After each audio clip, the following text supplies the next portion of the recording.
Is it time? It is time for us to do what we have been doing, and that time is every day. We'll know in a very short period of time, but it looks like it could be something that will be not good. Believe me, not good. I see issue with that. And again, hey. You're not going to be able to insult your way to the presidency. That's not going to happen.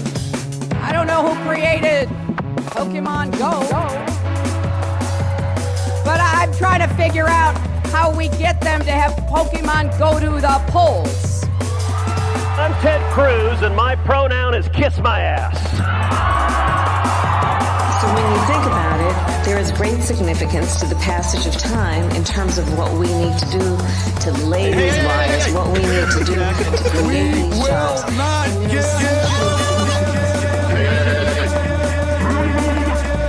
America is a nation that can be defined in a single word. I was going to put him. Not good. Believe me, not good.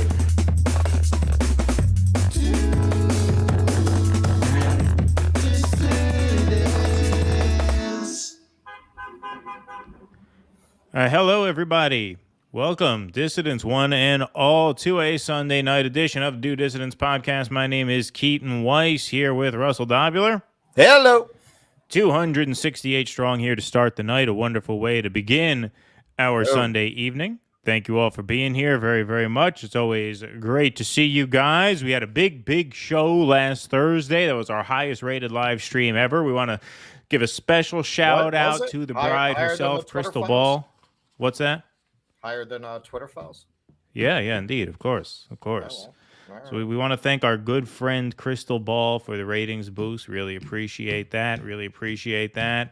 I'm a married guy. Maybe I'll invite you to the vow renewal ceremony as a special thank you, for hooking us up that way. Really, really meant a lot to us. So we thank you, Crystal and RFK, very much for giving us some material. But we are here. It is Sunday. She looks out for the little scheduled people. show. Yeah, she looks out for us, indeed. Indeed. Yep. Really worked out fantastically well. Hit that like button, everybody. If it's your first time here or second time, third time, however many times you've been here, if you are not subscribed, please hit that subscribe button as well. Something's weird in my headphones tonight. I don't know if I got them too deep in my ears. Yeah, maybe they're too deep in my ears. Yeah, maybe that's it. That sounds a little better. Sometimes you jam the earbuds in too much. It's the haircut. Feels like you're underwater. I was actually thinking maybe it's the haircut, but no, it's not the haircut because I don't have much ear hair yet. I'm not that old. But it was just the angle at which they were plugged in. So we have a bunch of stuff to get to tonight, folks. We have a lot to talk about. I want to start the show off by reading our first super chat of the night from Patrick Donahue over in Ireland. Thank you very much. YouTube canceled my super chat I sent before last show. Well, that's odd. So doubling up the donation tonight. Thank you so much. Great piece on Crystal. Thank you. She left MSNBC, but MSNBC never left her by the looks of it. Disingenuous from start to finish. See, that segment, that's the gift that keeps on giving. What do you know? Thank you, Patrick. We appreciate that. It really is. Very, very much. Indeed. So, like I said, we have a bunch of stuff to get to tonight. Before we start, we do have a little bit of housekeeping to take care of. Tomorrow night at 8:15 on Revolutionary Blackout Network, we will be co-hosting episode 3 of the Post-Duopoly show. That's, of course, with Nick and CJ and Kit from Hardlands Media. That will be tomorrow at 8:15 over on RBN, so we hope you could tune in for that. On Tuesday night at 8 o'clock, we are doing our inaugural patron and paid Substack subscriber, exclusive live stream. So we will send out the email invite to that on Monday night, the night before, but that will be Tuesday at 8 p.m. That will be on Rumble as an unlisted private Rumble link that we will email out to patrons and paid Substack subscribers tomorrow night. So if you are a patron or a paid Substack subscriber, we strongly encourage you to be there. It's going to be a lot of fun. It's our first one that we're doing of many, many more, of course, and we're very, very excited about it. So we hope you can join. Russell, go ahead. I am getting very excited about that. I was talking to Keaton about it before. People have asked us, why don't you talk about the virus of unknown origin and the vitamins that helped you with that? And, YouTube, you just can't talk about it. And honestly, because we can't talk about it, I haven't delved as deeply into the research on that as I might have, because we have so many things we can talk about that takes an enormous amount of research before we go on. So these shows are going to be very different. I am personally very excited to be able to open the gates of hell, as Taylor Lorenz might say, and release all of the content that we can't show here. I have content of drag shows that have a certain attendance and content that we've never shown, because as soon as there are kids in a video, you just don't know how YouTube's going to react to it. So I had a whole montage for the Buck interview that I'd never used for that reason. So there are going to be a lot of things we don't get into in this space that we will get into over there.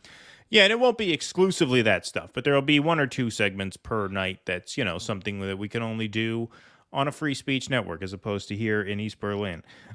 So there will be, certain pieces of content like that, and then just certain news stories and stuff that happen to fall on the day that we are doing it. But it should be a lot of fun.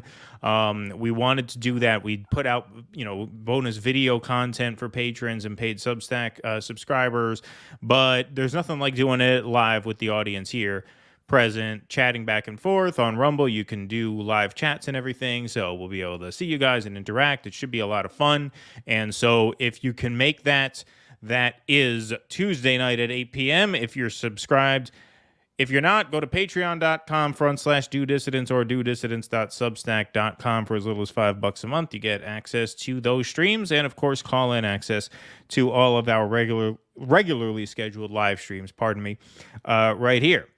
On Thursday at 8 p.m., we are going to welcome special guest Larry Sharp to the program. We will be doing not a long interview with Larry, but, we will give him a very, very healthy segment of his own. Larry ran for governor of New York State on the Libertarian Party ticket, and he has his own YouTube show and podcast now. And so since we've been talking a lot of presidential politics with the primary starting to get going, and obviously Russ and I are firmly in the post-duopoly camp, as you all know, it would be interesting to talk to Larry about mounting a third-party run, and so we were excited to welcome him to the show on Thursday night. That'll be at 8 p.m. when we do our regularly scheduled streams. That won't be the entire show, but we will do a fun interview with Larry. So we're very much looking forward to that. All right. Shall we get started with our stuff tonight? We shall. All right, let's get going here. So, folks, this is a very somber headline that we want to get to, but this is a video that went viral from the average Florida man on TikTok. He is a veteran who was having a lot of struggles with continuity of mental health care. Switching therapists time after time after time, as you can imagine, can be very, very difficult because it forces people to relive the same traumas that they try to process in therapy in the first place. So a lot of times if you're forced to switch providers, you end up having to relive and rehash a lot of the stuff that you've already, hopefully, started to work through. So this is a tough video to watch, but I think it's a very important one. Let's give this a go. Failed this veteran, and he didn't expect that. 7 times over the course of the last 6 years, dude. The VA has continued to let me down. I just want some continuity of care with mental health providers. These doctors keep quitting, they keep switching. And then the one doctor that I really liked, who talked me off a ledge the last time, refused. I had a split because they fell in a network, and then they came back in a network. So I went the last 2 years dealing with my own demons myself and trying to hold it together. And then come to find out, it's like May. It's like late May, and he denied taking my case back. April 12th, and I'm just finding out, dude. And now I gotta go back to some new doctor. And then I gotta open Pandora's box again because they're gonna want to know everything. And then I'm gonna have to live through work and do that for a month. I just want some continuity of care, dude. I'm fucking so tired of it. I just want to be able to talk to the same person and have the same individual manage my goddamn meds. I've been off all my medications for 2 years. I've been doing it on my own, man. I'm just white knuckling. I'm gripping. Jesus, I'm so tired of it. It's not a lot to ask. I just want to be able to talk to the same person and not continue to have to retell these fucking stories that torment me. I fucking get it now. I really do.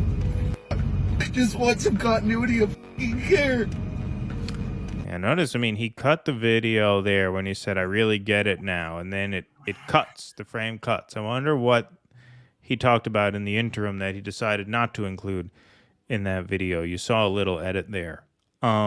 Obviously a very, very difficult video to watch. A lot of things jump out at me about that. I worked as a tour guide in New York City for a long time.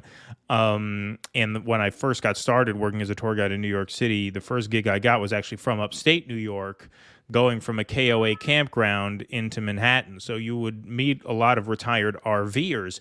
And a lot of retired RVers are veterans, and a lot of them are disabled veterans. And you would see guys, with the Vietnam veteran hat on, who would get wheeled around on oxygen tanks, and just people with all kinds of physical scars from their time in the service, not to mention some of the mental scars that I'm sure I cannot see as a tour guide who just spends a day with them showing them the sights. But one of the things that always struck me about them is just how humble they are. There is a humility about the American people. There is a humility about veterans. And, it's not often that you hear a channel called Due Dissidents heap a lot of praise on America, right? Because we tend to be very critical of America. And of course we are unapologetically. But what this video is a good reminder of is that at the end of the day, Americans are ordinary people, just like everybody else. And the fact that he says, is it too much to ask for continuity of care? Continuity of care, something as simple as that, something as simple as not having these sort of administrative lapses in providership and red tape to go through, and having to, restart therapy over and over again with different people, not having your story and your files passed along properly so that you don't have to get into everything a second, third, fourth, and fifth time. You just see how much people give and how little they expect. I mean, that's the thing that always struck me about vets that I've met, is how little they expect in return for making the ultimate sacrifice, whatever you think of the sacrifice. Obviously, anti-war commie that I am, I don't think many of their sacrifices end up being worth it at all. I'm not afraid to say most of these people do die in vain. Most of them are injured in vain. Most of them do suffer these mental scars in vain. This guy obviously did some things that haunt him. For what? For what? For what? Nobody can answer that. So I'm not defending that. But at the same time, you see a story like this, and yeah, I think the humility jumps out at you. At least it did at me. Yeah. Watching this poor man having what's clearly, he's having a mental health crisis.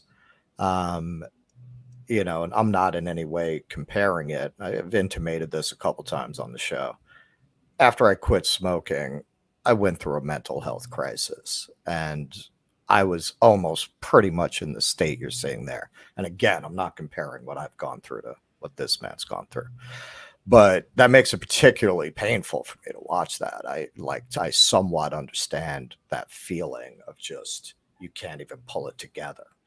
And to do this to these poor people who were recruited into the military on a promise that their country is going to take care of them. And then to hear this, because that is very difficult. And I'm sure a lot of people in our audience have been to therapy, have had that experience. That's a lot to unpack all of those things with a therapist. And then from what he's describing, that one goes out of the network, and then another one comes in, and then this person has to dredge up this trauma all over again and try to work through it. Like, I can understand having been through a process like that, where I was lucky enough to have the same person for 4 years, what that would have been like to just have the person get yanked in 6 months and then have to go to somebody else and start explaining again what the problem is, and then have to go to somebody else after that. That's why when I go to places, in keeping with what you were saying, when I go to places like Arlington,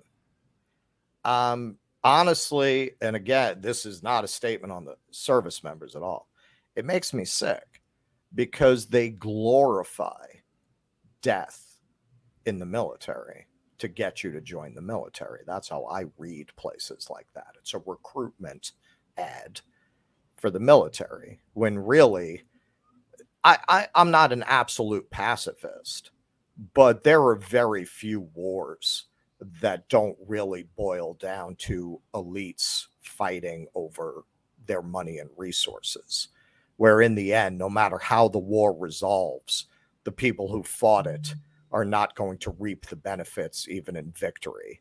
The people who started the war will. It's just, I grew up in the kind of neighborhood where a lot of people joined the military. And that's another thing, they play on that tendency of a certain type of man to want to prove their maleness, to want to prove their macho. A lot of people in my neighborhood would join the Marines because that was the ultimate to show how much of a man you were. And, they just play on that and they chew these people up and spit them out. In a neighborhood like that, you also had people who were very traumatized Vietnam vets with PTSD. There was a guy in my neighborhood. You talk to him, he could be in the middle of a conversation with you and he'd say, "You better get out of here, man. You're starting to change." If he said that, you needed to get away from him because he'd attack you. And then nonetheless, people would still join the service, right? So it's just terrible the way these people are propagandized, I feel, into a military that doesn't give a shit about them. And then once they don't need them anymore, they just throw them out like trash, really. Yeah, certainly. Some good news at the end of this. He did post a follow-up to TikTok where he said he is starting to get some help, and he did get some eyes on his case, and so they're starting to work with him on that. So that is obviously a good sign and shows that, social media can do some good, right? It can help you get a story out there and help sort of put pressure on people to, get their shit together and get this guy the help that he needs. So obviously best wishes for him.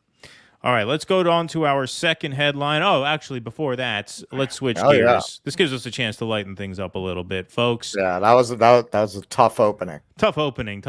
Yeah, indeed. Well, as you all know, folks, Russell Dobular here, my lovely co-host, is intent on boycotting Starbucks. And so he announced a couple of months ago, right now, I think it's probably about 6-8 weeks ago by now, a boycott Starbucks dissident sweepstakes, where he is opening up his sort of coffee pantry to suggestions from our audience here. Whoever recommends him the best Starbucks replacement, according to his judgment, will get a comp Substack subscription for life. So let's get into this right now.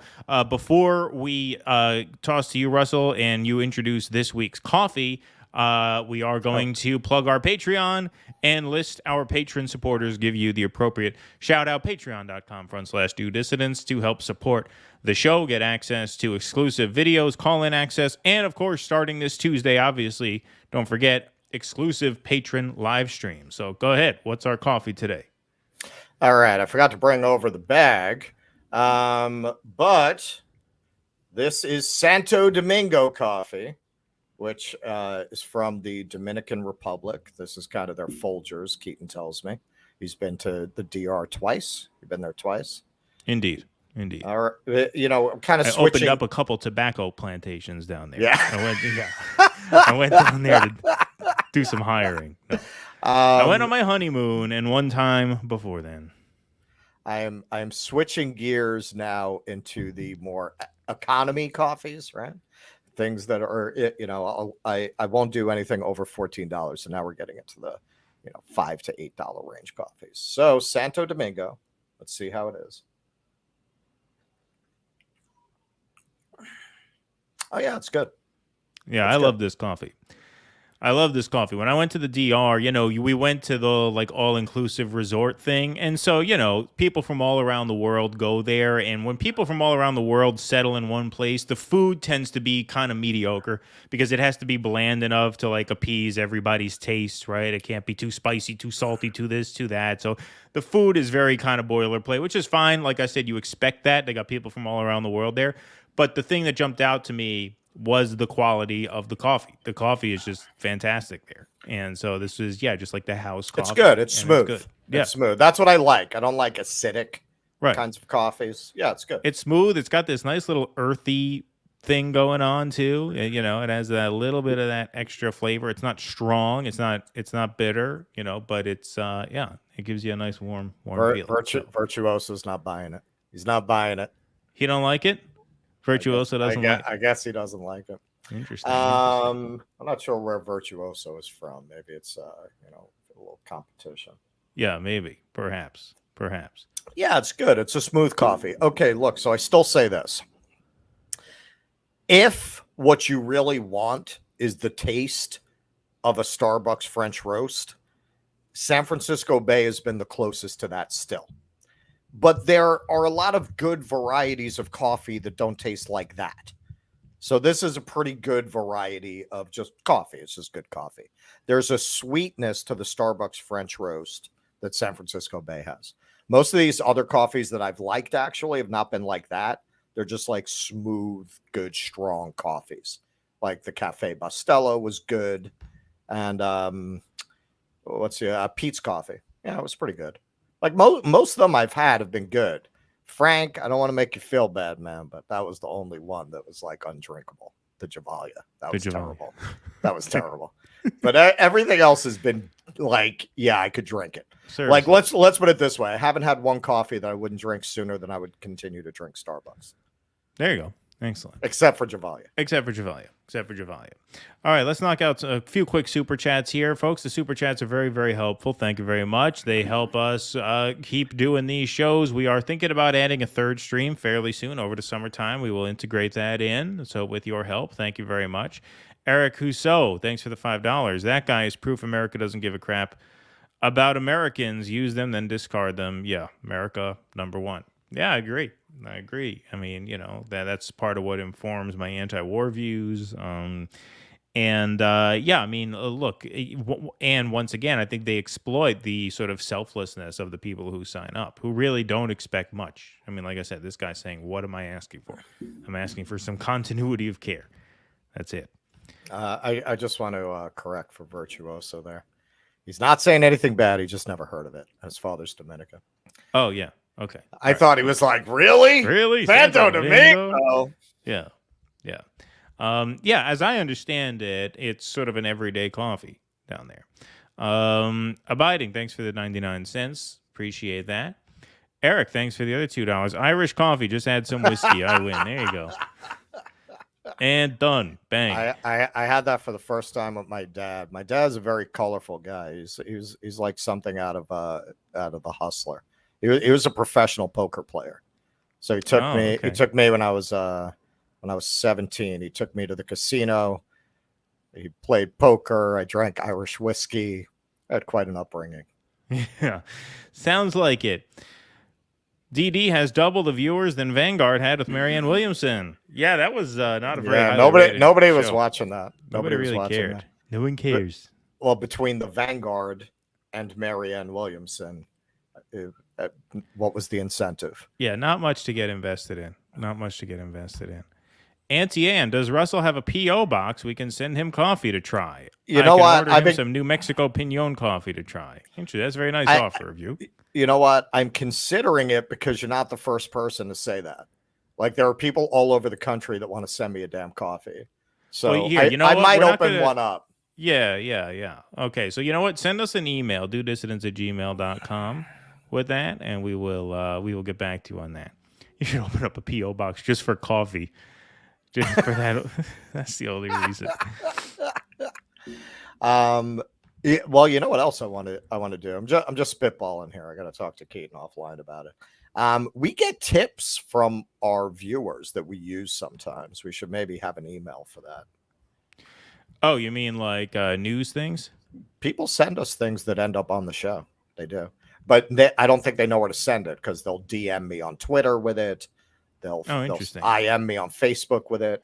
But yeah, I mean, there have been stories that we've done on the show from that. Okay. So tips at dudissidents, dudissidentstips@gmail.com. Interesting. Yeah. All right, cool.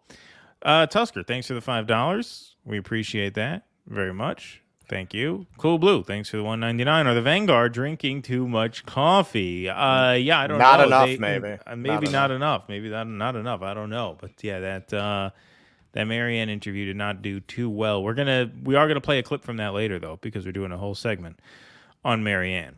Virtuoso, thanks for the $5. I actually had Jim Beam ground coffee this weekend. Bourbon vanilla. I feel cheated. I wasn't stumbling afterwards. That does sound good. It does sound tasty. Coffee, bourbon vanilla. Yeah, not too bad.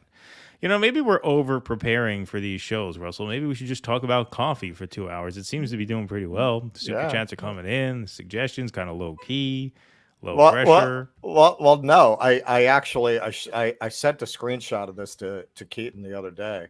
because we were covering something with another channel, and it was in the politics space, and they had something like 500-600 live viewers going at the time, and the way that YouTube algorithm just stacked it, Critical Drinker, who some of you will know does movie reviews and this kind of like drunken Scottish character, that guy had, what was it, like over 8,000 live viewers? Yeah, it was like 8,500. I said, Keaton, we are in the wrong space, man. Wrong racket. Because Vanguard right under it was like 112 or something. Was it Vanguard? Was it Vanguard? Yeah, I think it was them. I think it was the Marianne thing. Yeah. That's how we knew. Yeah.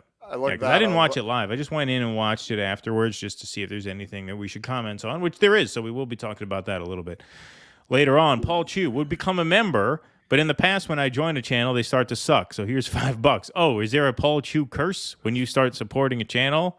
They go downhill?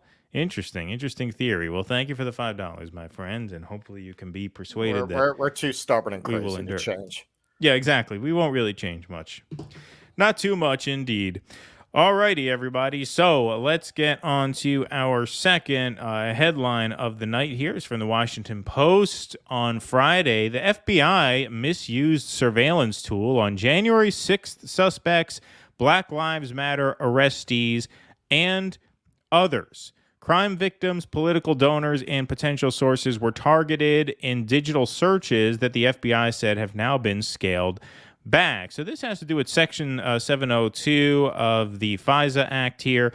The FBI has misused a powerful digital surveillance tool more than 278,000 times, including against crime victims, January 6 riot suspects, and people arrested at the killing of George Floyd protests in 2020. And in one case, 19,000 donors to a congressional candidate, according to a newly unsealed court document. FBI officials say they've already fixed the problems, which the agency blamed on a misunderstanding between its employees. It was a misunderstanding. A misunderstanding between its employees and Justice Department lawyers about how to properly use a vast database named for the legal statute that created it, Section 702 of the Foreign Intelligence Surveillance Act. Of course, that's as we know, that's FISA. But the failures to use the database correctly when collecting information about U.S. citizens and others may make it harder for the agency to marshal support in Congress to renew the law, which is due to expire at the end of this year. It may also create further headwinds for the FBI, which has been under attack for many years by former President Donald Trump and his political supporters. House lawmakers aligned with Trump held a hearing this week trying to show that the nation's premier law enforcement agency is biased against conservatives. The FISA court, which oversees Section 702, has pressured the FBI to address the problems, writing in the April 2022 opinion that was unsealed on Friday that if the agency doesn't perform better, the court will crack down and order its own changes to FISA practices. Just a couple more paragraphs I'll read to give us an idea of this. The Section 702 database is a vast trove of electronic communications and other information that can be searched by the NSA and the FBI. The FBI is authorized to search the database only when agents have reason to believe that such a search will provide information relevant to foreign intelligence purposes or evidence of crime. But in the aftermath of 9/11, the database is seen by U.S. officials as one of the prize jewels of the national security apparatus. Its primary purpose is targeting foreign intelligence or terrorism information, pardon me, but the sweeping nature of the information in the database has long worried civil rights advocates who argue that the government has proved it cannot be trusted to use the system carefully. So that last sentence there, has long worried civil rights advocates. I feel like this is a long time coming. The FBI has finally, it looks like, pissed off too many people to keep the pressure off of them, because dissident elements, right, who were long considered fringe elements, have been targeted by the FBI, both on the left and the right, historically more on the left than the right, but they have been sort of unfairly targeted by the FBI since the formation of the FBI. But now I feel like combined with the powers that were sort of granted to them post 9/11 and the hysteria surrounding Trump and the sort of just very, very polarized times that we're in, where there are more populist sort of factions, not necessarily in both parties as manifested in the people representing the parties in government, but certainly amongst the people out here in the actual country itself, i.e. January 6th protesters, George Floyd protesters. I feel like they finally pissed off enough people that there is a sort of reckoning coming for them. It's obviously long, long overdue, but you even had a segment here, I just saw it before we went on the air, Chuck Todd on MSNBC saying, hey, it's time to maybe have another look at the FBI. But now that the Republicans have the House and this law is coming up for renewal, this finding happened at exactly the wrong time, where now they actually might have to pay a price for this, whereas they never really did, because the victims of all the FBI overreach were always these fringe sort of factions with no political representation.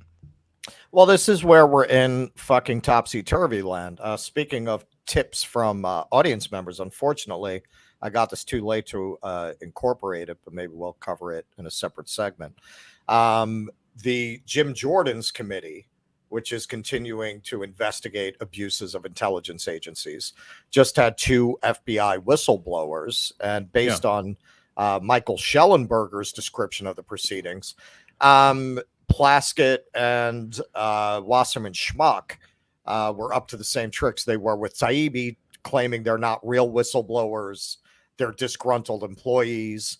And, you know, they're decorate. One of them is a decorated veteran, was employee of the year at the FBI a few years ago. Like, these are not like radicals. They went through the chain of command. They went through the process that they were supposed to go through with the FBI. And nonetheless, they were retaliated against. One was fired. Another one was relocated to another city and then suspended once he got there. Once he moved his whole family across the country, they suspended him, these scumbags, which clearly that was what they were planning to do the whole time, just to fuck this guy. So it's crazy. It's crazy. If you're a civil libertarian, who are you supposed to root for in an election, right? Because what you just said, that was exactly what I thought when I read that article. Oh, it's a good thing the Republicans have the House. They won't renew this law. Right. No, if it were the Democrats, they definitely they'd have no problem. There would be no price to pay whatsoever. Of course. So this is, and again, you know, when we say things like that, oh, they're right wing. We're not right wing. We're not any wing. We're real wing. We're the reality wing. And reality is, yes, on that specific thing, you're much better off having Republicans in control of the House, as Schellenberger reported. If you've watched any of these Jim Jordan hearings, the Democrats sound like 1950s McCarthyites in all of these hearings, and you know, Jim Jordan is up there like Edward R. Murrow. You know, it's just it's crazy, but that's the reality that we're facing, especially with a lot of what the Twitter files have revealed.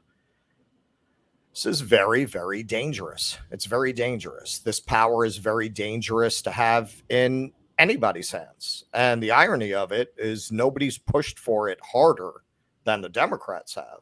And if you look at history, it's very rare that the Democrats are able to hold on to the government for very long. Generally, elections fall to the Republicans. What do you think they're going to do with all this stuff that you gifted to them? They never seem to think of that. That never seems to occur to them. It's almost like they're scrambling to eliminate freedom, freedom of choice, freedom, free elections faster than they can be voted out. That's what it seems like a lot of their project is. A lot of their project is to claim to be defending democracy by destroying it. Because to them, Trump, they won't say it this way, Trump is what happens when democracy gets out of control of the elites. Right. Exactly. Yeah. No, I mean, that is really where the turning point was. I mean, the FBI, like I said, since its formation, has been picking targets and things that were easy targets. But especially after 9/11, this stuff just became so common to the point where there was no real political opposition to it because the Democrats were the party of John Kerry and the Republicans were the party of George W. Bush. There's not much daylight there, hardly any daylight there in terms of war and peace, and even less so in terms of surveillance. And so, there has not been any sort of mainstream political movement that has sought to hold these agencies responsible for any of the shit that they've been able to pull. And because Trump represents a sort of populist uprising that is more sort of accommodating to corporate power than like a Bernie-style populist uprising would have been, I think that really empowers the Republican Party to go after the FBI like this because they know it's going to be contained to that. They're never going to actually go after money and concentrated capital, but they are interested in going after people who make their lives harder for what they feel are unfair reasons. Right. We need a new church committee, which, what Jim Jordan is doing is not as big as that was, but it was inevitable post 9/11 that when they repealed a lot of the reforms that were created in the wake of the church committee, that very quickly, we know from history, that's why they had a church committee. If you let these intelligence services just do what they want, very quickly, they're going to start spying on the domestic population in illegal ways. It's inevitable. Yeah, well, now that you mention that here, I'll play this just for the hell of it. Here's Chuck Todd. I guess this was today because this is Meet the Press. So today's Sunday. We're almost at the magic number, 666. We're almost there. We're not there. We're not there. Let's see if we can get there. In the meantime, here's Chuck Todd on Meet the Press this morning. Look, trust in the FBI is eroding left and right. Feels like we're in the moment that we need a real church committee, that this is a moment like J. Edgar Hoover. She seems very impressed by that. She seems really down for it. FBI clearly was no longer helping the American people. There was a moment. This feels like we might be in one of those moments. Look. There we go. Trust. See?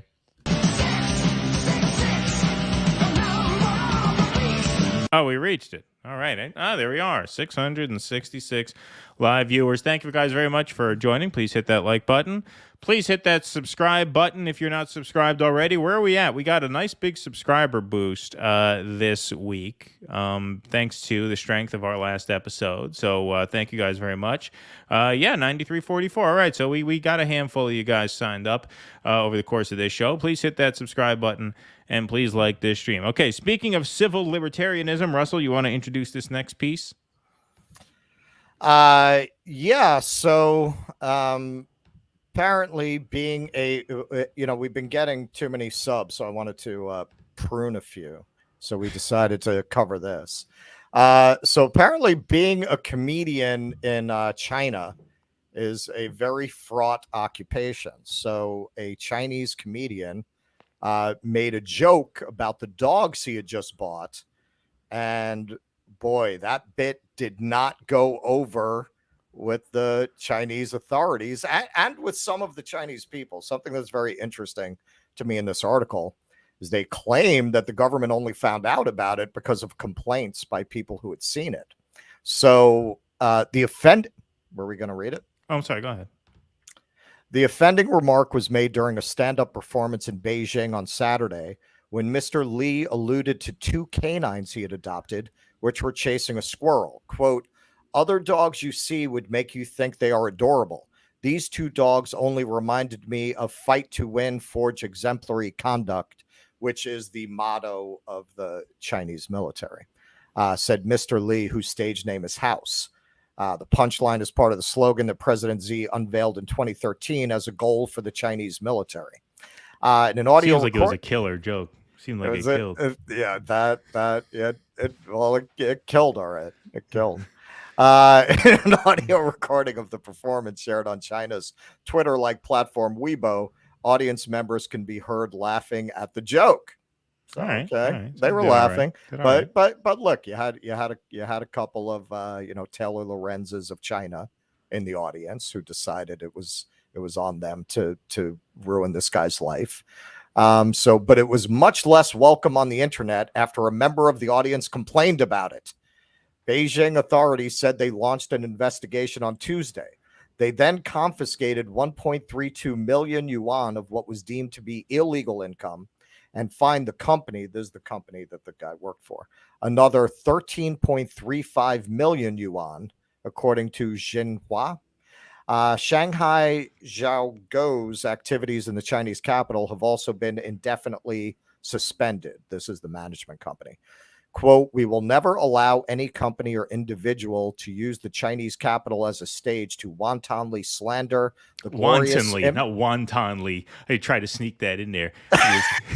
Wantonly. Kind of want. Yeah. That was totally unintentional. Yeah, I'm sure. Yeah, right. Our audience is going to buy that. The glorious image of the PLA, the People's Liberation Army, said the Beijing arm of China's Ministry of Culture and Tourism Bureau. Okay, so that's enough. Okay, so it looks like, as I very often mentioned on the show, like there's a deep suppression of the Chinese population and their freedom of speech. Now, we just covered an example of that in the previous segment with the FBI, and we've all pored over the Twitter files and been horrified about the connection between the government and what the tech oligarchs have been doing and the way they've been controlling these platforms. And I don't understand why some people are okay with that being standard operating procedure in China. Like in China, that's not a scandal. That's how the country functions. It's literally state media, and you make a joke they don't like, and you're going to get pulled off. This guy got pulled off Weibo. I'm sure this is the end of his career because he made a joke, which if you look at the joke, it's not even a joke slamming China. Like clearly he was comparing the dogs in a favorable way to the Chinese military, that they were ready to go. They were going to chase after the squirrel. And that was enough to destroy this guy's career and get this company fined 2 million yuan. So I just don't understand. I've gone back and forth sometimes with people in our own audience about this. It seems like some people have a hard time with the idea that the United States can be bad and China can also be bad, that they can both be bad, that it doesn't have to be one or the other. So, I've promised some of our people who are very sympathetic to the Chinese government that I would do research, and I have been doing research. So far, I've not been impressed with what I've seen. I mean, certainly you could argue, as I certainly would, that the West, that the State Department, that the CIA takes advantage of these faults in China to promote their own agenda, which really has nothing to do with care for justice or human rights or free speech. They're exploiting that for their own hegemonic interest. That's absolutely true. It doesn't mean that none of these things are true. For example, let's take a look at our friend who I personally like, John Cena, because I enjoyed The Peacemaker quite a lot. But he made the mistake in an interview promoting Fast and Furious 9. Now, to me, the crime was him being in Fast and Furious 9, but that was not what pissed off the Chinese government. What pissed them off was he said that it was showing in the country of Taiwan first. He said, okay, so this is what he had to do to save his career after that. 我必须说，现在在《速度与激情》中，我做很多采访，很多，所以在一个采访，我有一个错误，所有人问我，如果我可以用中文，速度与激情中人给我很多资讯 information。所以很多采访，很多 information， 我有一个错误，我必须说，现在就是很重要。我爱更尊重中国，更中国人。我很抱歉对我的错误，对不起，我很抱歉。你必须了解，我很爱，很尊重中国跟中国人，不好意思，再见。So, a better translation of that would be, please do not send me back to dinner theater in Boise. Please, I'm really enjoying my mansion and the money I get performing in DC Extended Universe movies. So, when you look at these realities, I don't really understand how you can be, horrified by a lot of what goes on in the United States and yet be completely supportive of something like that. Now, when I was a lad, something they always said, and I hated this, if you were critical of the United States, they would say, why don't you go to Russia? Why don't you go live in Russia? Why don't you go live in the Soviet Union? And that was a ridiculous thing to say because you couldn't. You couldn't. They called it the Iron Curtain for a reason. Even if you were the tanky to end all tankies, you had to. There were only flights out of New York and DC. You had to apply to the U.S. government. You had to apply to the USSR. It was very unlikely they were going to let you immigrate. Even if you wanted to go there for any reason, you had to stay in hotels that were specifically for foreigners. They didn't give you a map. They wouldn't show you the subway. You couldn't go around. You'd have a minder there. You couldn't just go to Russia. You can go to China though. I mean, you can go teach English in China. Like, China's not a closed society like Russia is. So I think for a lot of people who feel that way, I don't understand why they don't move there actually. Like, why not? I mean, if I believed that, I wouldn't even finish the show. I would just go now. I'd be like, see you, Keaton. Bye. I apologize. I'm still having a little bit of a hard time getting over how funny the want and. Well, I mean, what are the odds that would be the word? I mean, I could. What tell. are the odds that would be the word in the article? You know what I mean? Like, what are the odds that would be? What they would use to describe it? Honestly, I didn't purposely do that. No, I know. Yeah. It's just funny. Anyway, look. So somebody's asking about Lee Harvey. I mean, we know who he was working for. Come on. Yeah, I mean, look, my response to that would basically be what I told you offline, a bit earlier. I don't go back and forth with anybody online all that much, but, from what I can tell, I think people view themselves as actors. People view themselves as fighters. Most people view themselves that way who are like in our space. Whereas, when we do a show like this, we have to speak not necessarily objectively, not neutrally, not that we don't have a point of view, but I can't come on here and defend the intrusion on, civil liberties that I value very much, as a Westerner, but that's a key thing. These are different cultures as well, right? I think it's important to sort of understand that. We in the West really celebrate individualism in a way that a lot of Eastern cultures don't. So, maybe civil liberties aren't as much of a priority in China as they are here. And so maybe that's just, part of, living in a different part of the world. To me, a lot of the sort of China stands or tankies, if you want to call them, I think they are acting in a way that they feel counters Western narratives and sort of propaganda that we perpetrate to serve our own ends. And while it's true that I believe that, we can do a show like this here, we could never do a show like this in China. So that is a reflection of certain freedoms that we enjoy here, which sort of reflects a sort of baseline dignity that our government affords us here that you could say the Chinese people do not afford their people. On the other hand, how do we enforce this cushy life that we have here? We enforce it by brutalizing people from all around the world where, we couldn't do this show in Libya either. We couldn't do this show in Syria either. We couldn't do it in Afghanistan or in Iraq or any of the countries that we have turned into absolute hellholes in order to enforce our place in the world. And so I think every power fights to protect and expand its power. And I think the West has been far more ruthless in that way than China ever could or would want to. Right. I mean, we've even said on the show, I think a world in which China is the dominant power is probably a much safer world and much more conducive to much more, much more sort of accommodating to human rights, broadly speaking. So that's what I would say. Yeah, I mean, I've said that myself on the show, that, I don't feel like it's our place to get involved in their internal affairs.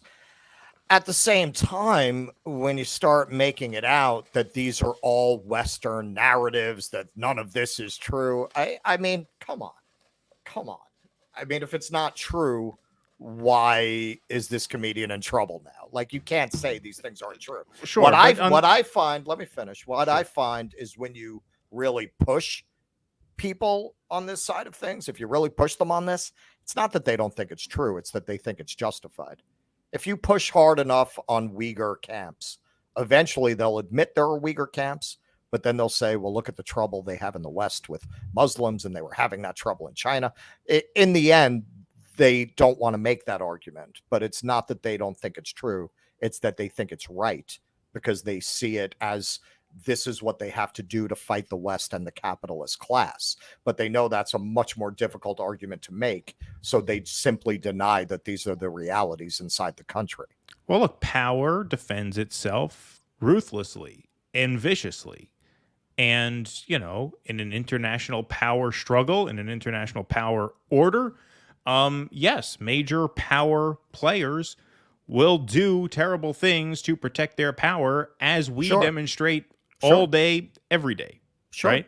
Absolutely. And so, I think that, like I said, it's one, I think that, like, this strikes me as more of an academic argument. This strikes me as like, okay, let's do an expose on Saddam Hussein's Iraq in 2005. I mean, yeah, okay, sure. But like, if we're actually going to use that as a way to like make like broader like geopolitical judgments, it's not as useful, because at that point everything becomes relative. I think it's relevant in our particular space at this particular moment, where we're having so much of a discussion of the direction that we want to go in, and you have some people who see that as something of an ideal example for us to look at.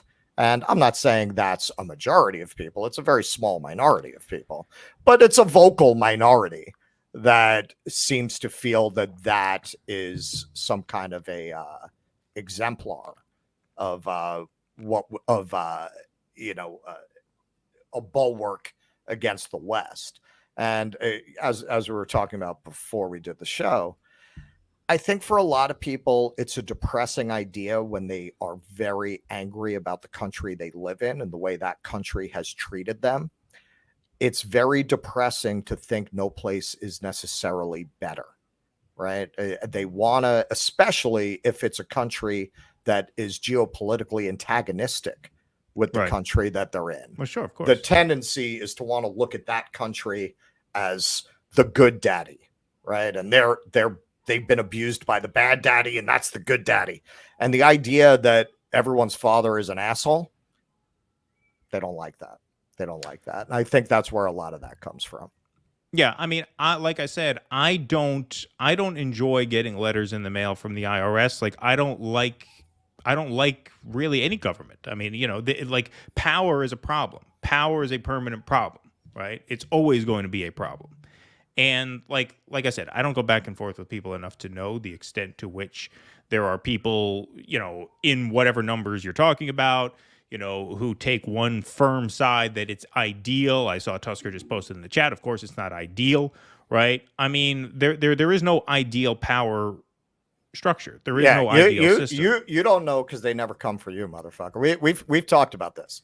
Me and Keaton can be sitting side by side on the screen on the show. We could say literally the exact same thing, and in the comments section, you'll have people who be like, "Yeah, Keaton, man, you can't take that from Russ." Like, it's crazy. It's crazy. Now, in this case, there is daylight between us, but on most things, they're not. So if you want to come for me on China and not Keaton, that's fair enough. Yeah, indeed. All right, let's take some super chats here. Paul, Chew, Patrick. Patrick Donahue stayed up late for us today. Thank you so much. Someone commented the Vanguard are crashing. I'll sleep well tonight. Night, lads. Someone. Okay. Well, thank you, Patrick. We appreciate that. Nicole, thank you for the $5, gentlemen. You need to step it up. My roommate asked, "Is this the same people? They seem calm. Oh, are we low energy?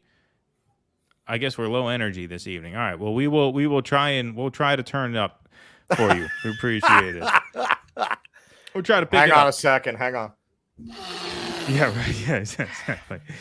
Deconstructing Topics became a YouTube member. Thank you, Deconstructing Topics. You. We appreciate that very much. That's very kind of you. We much appreciated.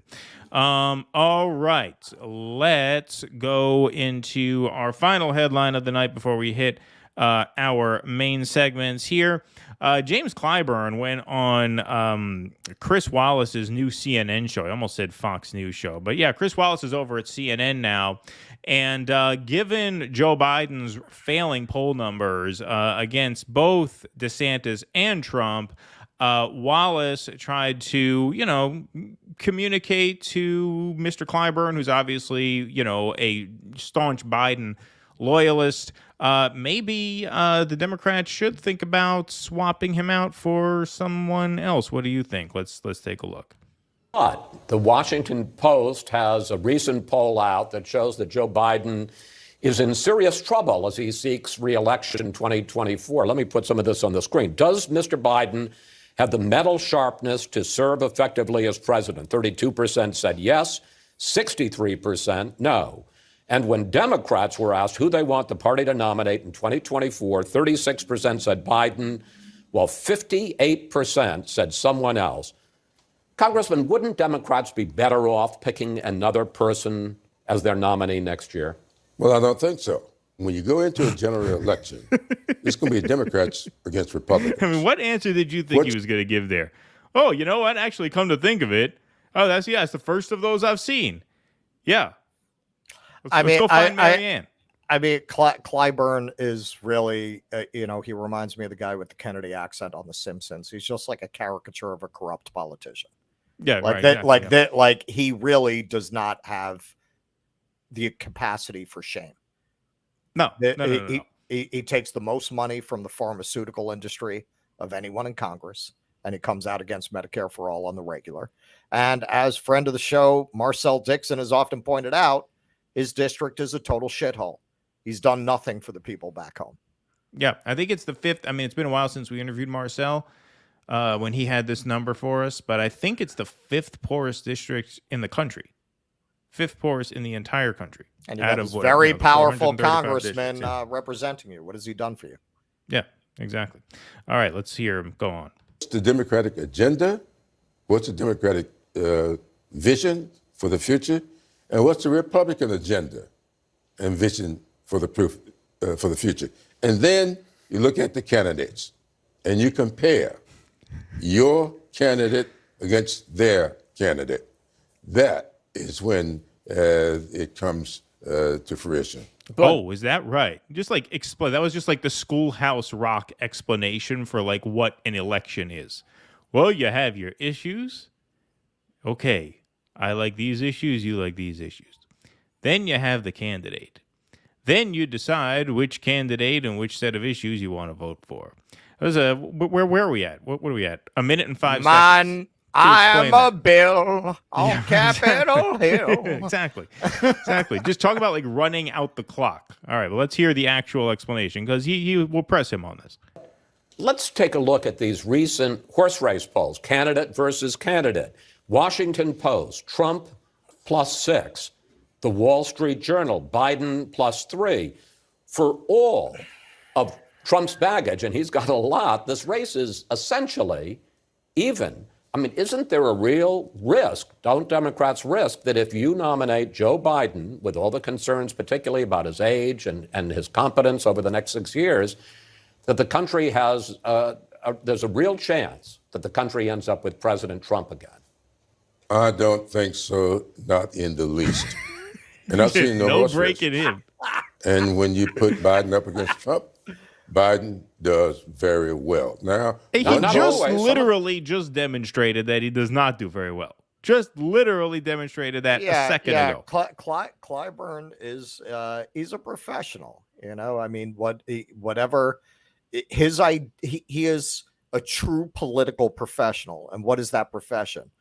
Roll with the punches. Don't say anything that's going to piss off the people with the money and the power. Push whatever propaganda the people pulling your strings want you to push. And, sell your credibility for a upscale lifestyle, for visibility, for power. So there is no calculus when he's doing an interview like this of, oh shit, I'm lying. That's not even on his radar.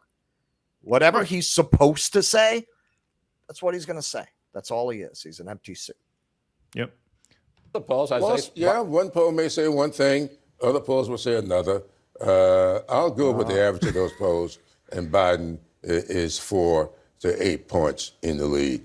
And that's before people really get a chance to look in on their performances and their vision, and listen to their vision for the future. What are you talking about? There are 2 incumbent presidents. What do you mean that's before people have had a chance to really look into what people have not had a chance to look into? They don't know who Donald Trump and Joe Biden are yet. They don't know who they are yet. They need to be introduced to Joe Biden. Yeah, right. No, people don't really know who these candidates are quite yet. It's a little premature to be talking like this. So Chris Wallace put out that poll where it was Trump +6. That was a Washington Post poll. If we look at the Real Clear Politics aggregate of recent polls here, there's the Washington Post one. That's about 4 polls down where Wallace cited there, Trump +6. A new one out this morning has people very, very upset here. The Harvard Harris poll, Trump +7, 47 to 40. That's significant also because it has Trump above 45, which is rare. He very rarely gets that close to 50 in a poll. But 47 to 40. So now in the aggregate of polls here, recent polls show Trump up 1.4 points. But in no universe was Biden up by 4 to 8 points on average. It's just, of course, just complete and total lying and gaslighting on his part, but this is part of why they have things locked down, because that's why James Clyburn is there. He is there to tell the Democratic voters of South Carolina who to vote for, period. Period. The thought process ends when I open my mouth. Yep. Whatever I say goes. That's why. How do you think a guy gets to a point where he can just so brazenly and loudly blurt out on TV something that is just so demonstrably untrue as to say, well, no, Biden's up by 4 to 8 points. And people don't really know who Joe Biden or Donald Trump are yet, so these polls are, have to be taken with a grain of salt. Like, how transparently ridiculous is that? I mean, and he says it anyway, because nobody, who's going to call him on it? Nobody. Well, that's his job. His job is to say shit like that. What's really, and this tells you why they moved this to South Carolina. I don't know if anybody had this experience. It was remarkable. It was remarkable in South Carolina, the way that he was able to just tell people how to vote. Because if you remember, Bernie was up there in the polling. He was pretty close to Biden. Yeah, he was fairly close. He was within 5 points at one point. And all he had to say was, nope, it's Biden. And it collapsed. And when you now anybody who is a veteran of the Bernie campaigns made that point about Democratic voters in multiple places, how they just towed the party line and would do whatever the party told them to. When you brought that up with South Carolina and James Clyburn, racist! You're a racist! You're saying black voters don't make their own choices? No, man, I'm saying Democratic voters don't. Right. Democratic voters. That's true across the board, no matter where you live. Across the board, no matter what identity, they are dumb fucking people. If they're voting Democrat, they're probably deeply, deeply conformist and inclined to just do whatever they're told by the party. That's how we used to think of Republicans.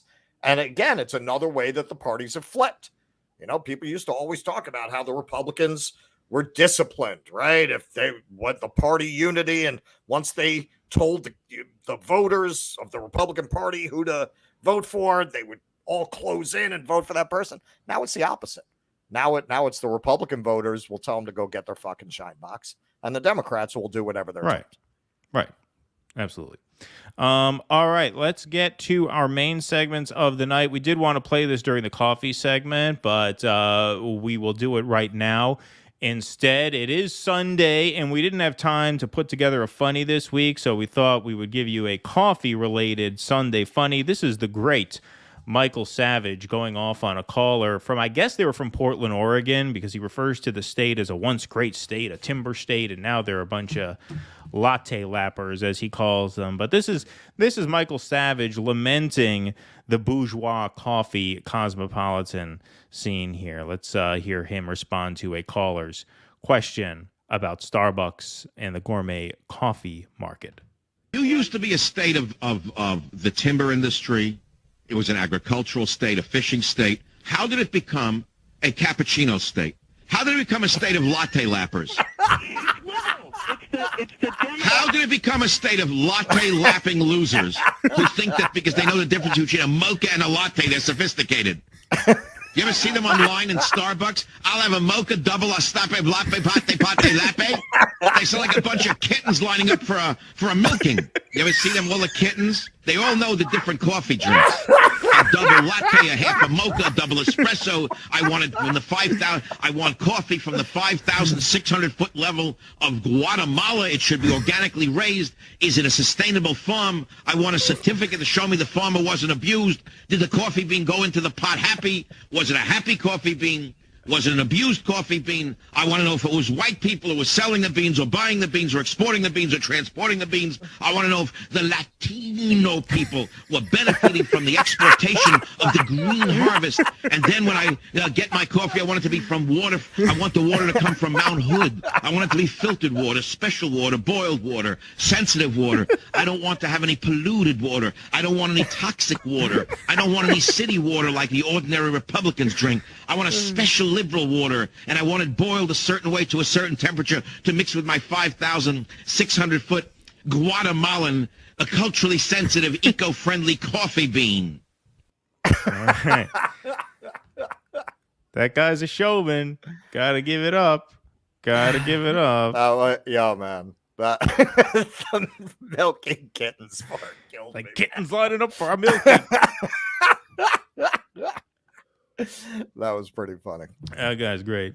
Yeah, doesn't he own some coffee drink company, Mouse SF? Yeah, his son, Russell Weiner, owns the Rockstar Energy. That's where that comes from. Yes, you are correct about that. So, yeah, he knows his caffeinated drinks for sure. All right, we're going to get into our main subjects in just a moment. We'll take a few of these super chats. Thank you guys very much for your generosity. Auntie Ann, thanks for the $10. I think maybe China sees the need for political and population cohesion more now because they're in a de facto Cold War with the West in the U.S. and the U.K. Everything is collective there. Yeah, I think there's a lot of merit to that. And like I said, I just think there are different priorities. I mean, they parts of the were. world. I mean, have you heard of the Cultural Revolution? They didn't just become like this; they were worse before, if anything. Well, like I said, I think it's very much a difference between Western values and values in other parts of the world. I think that explains a lot of it. I agree with that, and I'm addressing specifically people who are from the West in our audience who are talking that way, and I say, well, go live there then. You know, but it's I think it's not like the old Soviet Union. I don't think many of them would want to, and I don't think many of them act as if it's a desirable place for them to live. I think there's a difference between saying, hey, look, this is not necessarily like I wouldn't have moved to Libya under Gaddafi either. But the Libya was certainly better off under Gaddafi than they are now, right? That doesn't mean I would have moved there to live under him. I wouldn't have moved there at that point either. Mm-hmm. I think you're mistaking them for you. You're assuming a reasonable point of view, and that is not what I have experienced. Well, like I said, I don't hang out in these parts. I'm just here when the lights are on. He doesn't hang out with the peasants. I don't mingle as much. No, I honestly don't mingle as much anymore. Like I used to engage online a lot. Part of the reason I did this show was as a substitute for doing that. I figure I'll get my opinions out. I'll talk to the audience when they're here. We'll answer questions. And then that's it. I basically, because like the things you're saying is exactly what I've said. So if that were the issue, there'd be no issue, right? I mean, what's there to say? That's exactly what I say. It's their country. Leave it alone. We push these things not because we care about them, but because we're trying to stir up antagonism towards China. Like I agree with all that. I even say I think, as you do, the world would be more peaceful with that in charge. You got a lot of people who go beyond that, who claim that the things that are said about China that are negative are false because the State Department, the CIA will seize on those narratives to promote their own agenda, which is true. That is true. But it doesn't mean that those things are made up out of whole cloth, as you could see from our earlier segment. The U.S. left wants to fight each other over China instead of fighting the capitalists in their own country first. Then we have no chance at home. Thank you, Tusker. You're right. I agree with You're that. absolutely right, Tusker. I do agree with that. Edward, thanks for the $1. Hey, I haven't seen you in a while, Edward Campbell. Thank you very much. Edward called into one of our Facebook streams a while ago from the oil rig. Remember, from West Virginia? I think you're from West Virginia, right? If I remember correctly. I'm pretty sure. I do not remember. Good to see you, Edward. Thank you. You remember that time? It was on Facebook. It was like 2 years ago, back when we did the show on Facebook Live. He called in. He was from an oil rig. He was actually sitting in the that thing. dude? Yeah. I think that's him. I mean, Edward Campbell doesn't strike me as, it's probably not a spectacularly uncommon name, but I'm assuming odds are that's him. Eric Rousseau, thanks for the $2. Most of Congress are NPCs. Yeah, that's true. That's true. You don't even know who most of these people are, actually. Most of these people don't really have much of a face or much to say. We have to stop the super chats until we find out what's going on. What the hell is going on? What the hell is we don't know where these people are coming from. What the hell is going on? China. Pat Donahue is up late in Ireland. He's staying up late for us over there. Thank you, Patrick. Patrick usually sends us a super chat at the beginning and then goes to bed. Sam Jackson did a great job playing Clyburn. Yeah.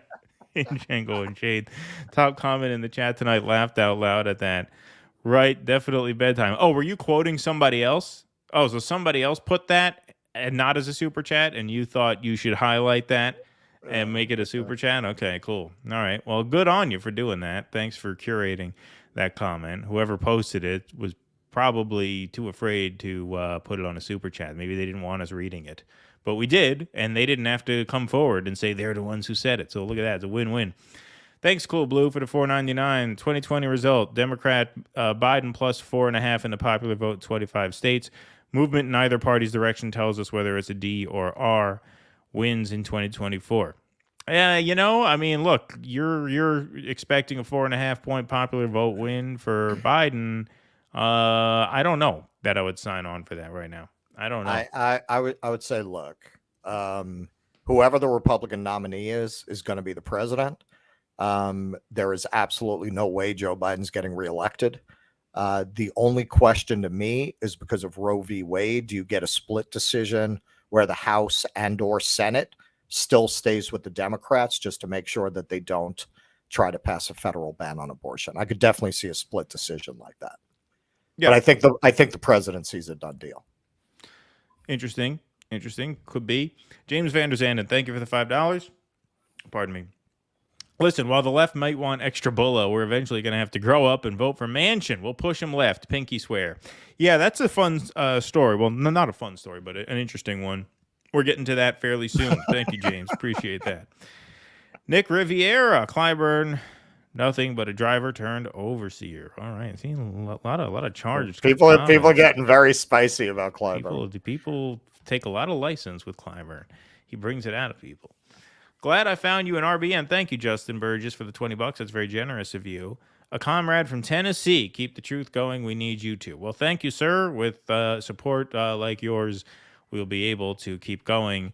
Looks like we have another new viewer here. It must be a first-time viewer here. What's with Russell's bookshelves? All right, so you know what? I'm going to show you guys because Keaton was stunned to see how high these go up. Yeah, they go up really high. That's like the Beauty and the Beast library. Yeah, pretty much. Yeah. So yeah, people have often joked if these bookshelves come down, they'll kill me. But now you know how true that is. Yeah, it goes up there. It's a pretty high bookshelf. What are those, like 8 or 9 rungs, something like that? 1, 2, 3, 4, 5, 6, 7, 8. Yep, 9. Wow, interesting, excellent. Seamus O'Connell, thanks for the $10. Tusker got the Hasanabi Kami money. A ton a week on Super Chat. She's her handlers pay her well. Yeah, we need it. We're on a payroll. you know. That's the irony. We're indirectly being paid by China through We're on Tusker. the take. We're on the take. Indeed. All right. Excellent. Let's see. Do we have any others that we missed here? Nope, I think we're all good. Like I said, folks, if you want to help support the show, patreon.com/DoDissidents, DoDissidents.substack.com. The super chats are all very helpful, as are the memberships. We already had one new member sign up this evening. You can hit that join button right next to the subscribe button if you want to join for a few bucks a month to help keep us afloat here. All right, let's go into segment number one. So, this is something that has not gotten much coverage in the indie media world. I'm kind of surprised about that. I thought this would be a bigger story. I thought maybe, for example, Kyle Kalinske might find this to be interesting. Maybe the Vanguard guys might find this to be interesting. Maybe even Crystal Ball could have spared a tweet or something about it. You would think. I don't think Breaking Points records over the weekend, but, maybe a little. I'm surprised Crystal and Kyle didn't do like a living room selfie video on this, because this is pretty significant news, I think, from the Marianne Williamson They could have gone campaign. back to that 1001 Arabian Nights bedroom. Yeah, exactly. Why not? Why not pick a new room in the house, give us some new scenery, and do a little update on this, because it seems very important. So we had news on the Marianne Williamson campaign front. Top staffer Jason Call and campaign manager Peter Daou both left the campaign on the same day. They both put out tweets on the same day saying that they are out. So here is Peter Daou, Hillary Clinton operative turned Bernie bro turned, I guess, anti-duopoly leftist turned Marianne Williamson campaign manager, put out this on Saturday morning. Personal note, after much consideration, I've decided to leave Marianne Williamson's presidential campaign where I was campaign manager. Details to follow. So did not reveal his motivation or reason behind leaving. And then we also saw Jason Call, who was one of the sort of top staffers on the Marianne campaign, a director of sorts, as I understand. He wrote the campaign platform along with someone else. He mentioned that in his tweet that he has since deleted. So I actually have a weird version of this tweet. This is a version of the tweet that I texted Russell. So this is from my phone. I pulled this here. Another announcement. I resigned from the Marianne Williamson 2024 campaign yesterday. Some wonderful people on the team I hope to work with again. I am as proud of the platform that Hanny, Joe Dot, and I created as anything I have ever done politically. I wish the campaign success in the primary. Now, the interesting thing about this is that Jason Call, as you can see on his handle there, Washington State 2nd District Green Party candidate 2024. He was a Green Party activist before joining the Marianne campaign. It appears he is running for Congress now on the Green Party line once again. You also saw Peter Daou give a follow-up tweet to the one that he put out there. He didn't sort of spill any tea about exactly what happened at the Marianne campaign that forced him to quit, but he put out a sort of post-duopoly, if you will, tweet of his own. Big capital letters here, independent run 2024. Of all the election cycles I've been involved in, this is the most primed for a viable third-party candidate espousing popular left principles. My mission is to help make that happen. In 2020, I voted Green because I oppose the duopoly. Biden's presidency is the ultimate confirmation that the system is rigged to perpetuate the oppressive status quo. A quote-unquote dirty break is one way to do it, but there are more direct approaches. Interesting that two staffers leave and then embrace third-party politics like that day that they leave. They start talking about we need to exit the two-party system. Now, there's more on that front, which we'll get to in a second, because there are two different real ways that you can speculate why they left. One has to do with the sort of they're being fed up politically with this sort of inside the Democratic Party strategy. The other one, of course, has to do with the piece that came out in Politico a couple months back. We did a whole video on this where Russell put together a bunch of exhibits sort of validating the claims in this article, despite Kyle Kalinski's very, very deceptive video that he did trying to debunk them without actually showing the text of the article. So this says here, this is from that article that came out, interviews with 12 people who worked for Marianne during her 2020 presidential campaign paint a picture of a boss who can be verbally and emotionally abusive. Those interviewed say the best-selling author and spiritual advisor subjected her employees to unpredictable, explosive episodes of anger. They said Williamson could be cruel and demeaning to her staff, and that her behavior went far beyond the typical stress of a grueling presidential cycle. Quote, it would be foaming, spitting, uncontrollable rage, said a former staffer who, like most people that spoke with the outlet, was granted anonymity because of their concern about being sued for breaking non-disclosure agreements. It was traumatic, and the experience in the end was terrifying. Williamson would throw her phone at staffers, according to 3 of those former staffers. Her outbursts could be so loud that 2 former aides were counted at least 4 occasions when hotel staff knocked on her door to check out the situation. All right, so we get all this. Now, we did a piece on this. If you want more on that, we will link to the video that we put out on this when the story broke in the description of this video once the live stream is up, once we are done here. So it certainly begs the question, was there a sort of, even if you don't go as far as to say workplace abuse situation going on, was there some office drama that at the very least Marianne could not handle in a way that kept the team focused, right? I mean, I think that's a reasonable assumption to make in the short term if there's no evidence to refute it, given that these guys are being very tight-lipped. The fact that Call deleted his tweet talking about having written her campaign platform, would that have been a violation of some sort of NDA where you're not allowed to talk about the inner workings of the campaign in that way? Who knows? Like I said, we don't know, but given this history, maybe if it's not safe to assume that, it's certainly safe not to rule that out, I would think. Yeah. These stories go back 30 years. In the video we're going to link in the description, we showed this.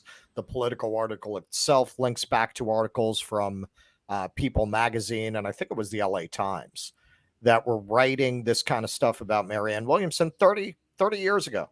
30 years ago, about how Mike Nichols and other people left her AIDS charity in New York and started a separate AIDS charity because of her abusive behavior towards people who were working in it. She fired a woman with cancer from the organization, thereby losing her health insurance. These stories go back 30 years, and they're incredibly consistent. If you go back and you look at those People and LA Times articles from 30 years ago, it sounds exactly like the behavior they're describing in this Politico article. Many people who have worked with her behind the scenes say she needs help, like serious psychological intervention. And their stories are credible and they're consistent across decades. Somebody who's that deranged as what they're describing, they can try to rein it in the end in a high pressure presidential campaign. If that's who you are, and that's who you've been your whole life, that's who you're going to be. It's going to come out under stress. So my money is on that shit came out. She behaved in an abusive, emotionally unstable manner with the staff. And that on top of the fact that the campaign's not going anywhere anyway, they got out. Yeah, I mean, that is certainly one possibility. Like I said, we're going to explore a second possibility here. And look, if they don't want us rumor mongering like this, maybe they could have explained why it happened, right? Well, there's another thing. All these people talk about, no, look, I'm friends with Marianne. I never made a secret of it, but that doesn't mean that I can't give her a real interview. Not one of these motherfuckers ever asked her about this. And correct me in the chat if I'm wrong, but we've kind of kept an eye on any major developments with this campaign and major interviews. As far as I know, Kyle Kulinski did that disgusting video that we dismantled that'll be in the description, where he just lied to his audience nonstop for about a half an hour. Just lie after lie after lie. Have any of them asked her about it when they've had her in an interview? Not one, as far as I know. So at that point, you have no credibility. You have no credibility. You clearly cannot separate these things if you will not ask her about something that one would think is pretty significant for someone you want to put in charge of our nuclear arsenal.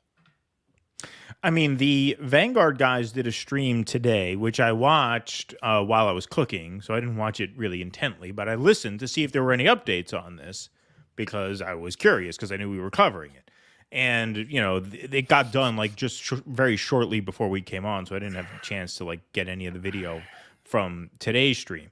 But they did say, they claimed, right, take that for what it's worth, but they claimed to have reached out after they saw Peter Daou's tweet to find out what went on, and they said, yeah, it was office drama. They said it's nothing too bad, but it's kind of office drama. Okay, well, that's, first of all, like I said, if you want to be taken seriously on matters like this, you can't pose for a photo at a wedding that she presided over, number one.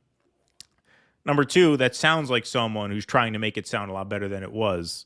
You know, trying to put a office drama. Spin. I mean, that kind of reinforces my theory. Office drama. Office drama. Oh, did Marianne, did hotel people have to come to find out if someone was being killed at a hotel again? Right. Is that what you mean by office drama? Yeah. Was there a Samsung Galaxy, you know, indents in the hotel TV, you know, yeah, who knows? But look, the other part of this that I think is interesting is that you have both now Peter Daou and Jason Cole reaffirming their commitment to third-party politics outside the duopoly politics in the wake of their decision to step down from the Marianne campaign.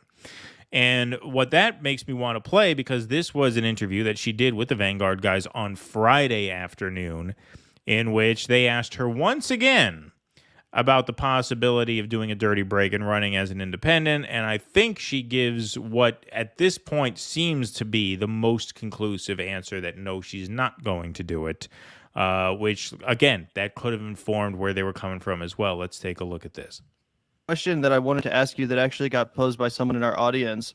Cup of Joy is wondering if you, or will you move to independent? Will you run potentially as an independent or third-party candidate if, in fact, the DNC decides not to sanction those debates and basically sabotages your candidacy the same way that did Bernie Sanders? I don't see this in the context of the DNC or a political party. You know, Washington warned us about political parties in his farewell address. He said that they would become factions of men more concerned with their party than with their country. And that's clearly what's happened. John Adams said he saw political parties as a threat to democracy. At this point, I'm beginning to think there's some truth to that. I'm still holding on to an almost increasingly nostalgic vision of what the Democratic Party has been and has been in my lifetime.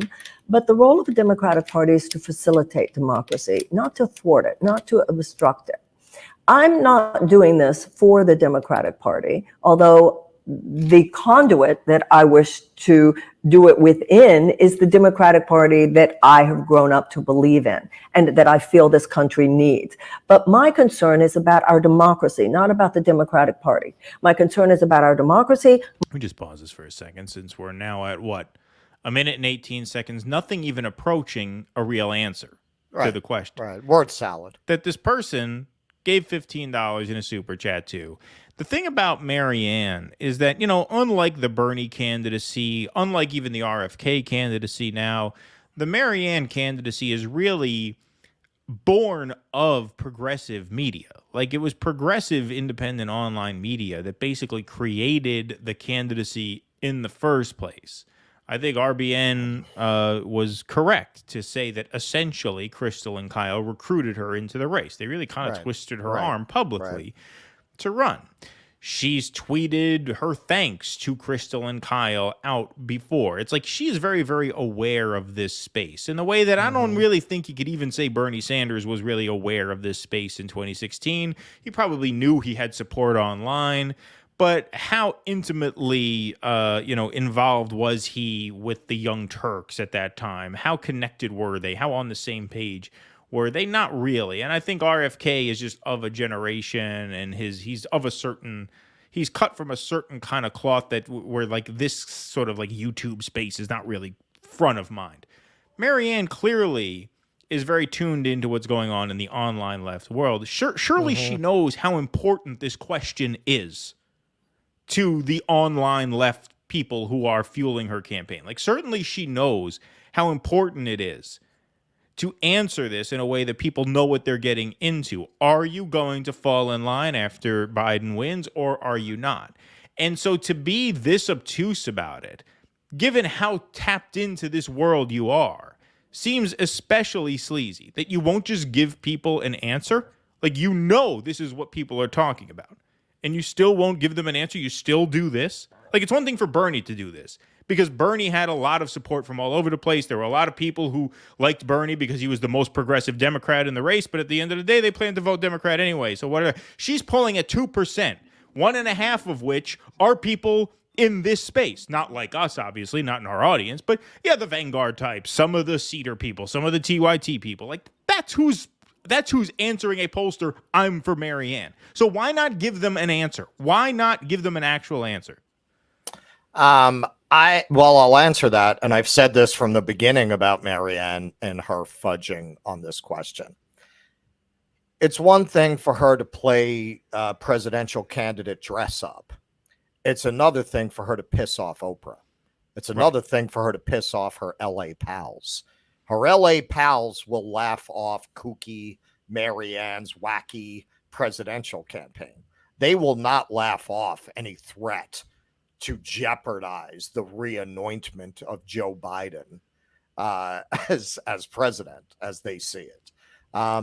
That's her social class. Those are her people. That's the base of her power. Those are the people who elevated this fucking moron, this clear, transparent fraud, to a position of prominence, power, and authority. Like, you should be taking advice from your corner deli man sooner than you should be taking advice from this fucking psycho.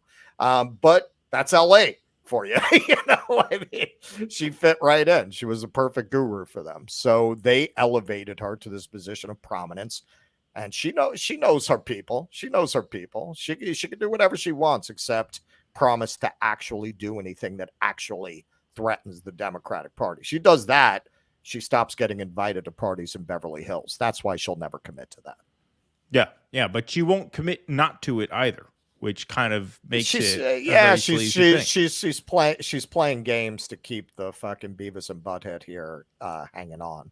Right. Like, what would happen if she said, well, no, I intend to endorse Biden at the end? What would happen? How would these guys handle it? What would they do? What would they tell the audience? Well, if you look at the fact that, as you pointed out, because I sent you that screenshot with the critical drinker, nobody was watching it anyway. Nobody gives a shit. People have moved on. Right. People who are that desperate for a third-party candidate, and you know how we feel about this, or that desperate for a primary challenge, rather. We're all for a third-party challenge. Most of them moved on to RFK. Like, right. Why would you back Marianne Williamson? Like, if you're going to back somebody to primary Joe Biden, we feel it's a quixotic effort. It's a fool's errand. But okay, fine. Some people feel differently. From what I can tell, most of those lined up behind RFK. So that's what the numbers say. That's what the numbers say. So who's left to support this candidacy? I mean, it's kind of funny the way this is playing out, as you often point out. Kyle had that thing. Guys, it's just Marianne. It's just Marianne. And as soon as it stopped being just Marianne, she never had any meaningful polling numbers anyway. And then RFK just walked right in and blew her out of the water. So there's absolutely no reason for this candidacy at this point. If you really want to back a primary challenger, you're probably going to go to RFK Jr. sooner than you're going to go to Marianne. All right, let's watch the rest of this. My concern is about the threat of fascism. My concern is about what's happening at this profound, critical moment in history. So my decision-making will be based on my assessment of how I might serve the process of the kind of, I think, radical change, real economic U-turn. And when I say radical, I say it in the way Roosevelt said when he said we must become fairly radical for a generation, radically American, in order to offer to the American people the opportunity for a genuine economic U-turn. I will do whatever I feel I can do to increase the chances that we will have that kind of U-turn, to decrease the chances that the fascists will not take the White House in 2024. Gotcha. I got you. Okay, and by Gotcha. the way, if you hear That's my that in the favorite. background, one of these idiots was clicking a pen through the whole interview. Yeah, I couldn't tell if that was clicking a pen or typing on the I mean, computer. it sounds like, because it was so consistent through the whole thing, it sounded like it was maybe it was clicking a clicking. pen. No, But no, listen to because this. it was, Offer to it the was through the American whole people segment. for the opportunity for a genuine economic U-turn. I will do whatever I feel I can do to increase the chances that we will have that kind of U-turn, to decrease the chances that the fascists will not take the White House in 2024. Gotcha. Okay, gotcha. As if that was an answer. But the answer she gave there at the end, I will do what I can to decrease the chances that the fascists take the White House in 2024. That's very similar to the answer she gave them a few months ago, and very, very obviously in that context means there will be no dirty break. And so that could have also perhaps informed their staff to say, hey, listen, what is this for? You know, she had a Green Party volunteer there. She had Peter Daou there, who voted Green last time. You know, it's very possible that they felt like, hey, look, RFK totally came in and stole whatever chance at momentum we ever had, even if it was a small one. And now if she's saying, like, what are we going to work for her for a year and only to have her endorse Joe Biden? If you're a Green Party guy, you're not going to go for that. You know, if you're someone who's very, very disillusioned with the two-party system, you're not going to go for that. So who knows? Perhaps that was what their thinking was. We will have to wait and see.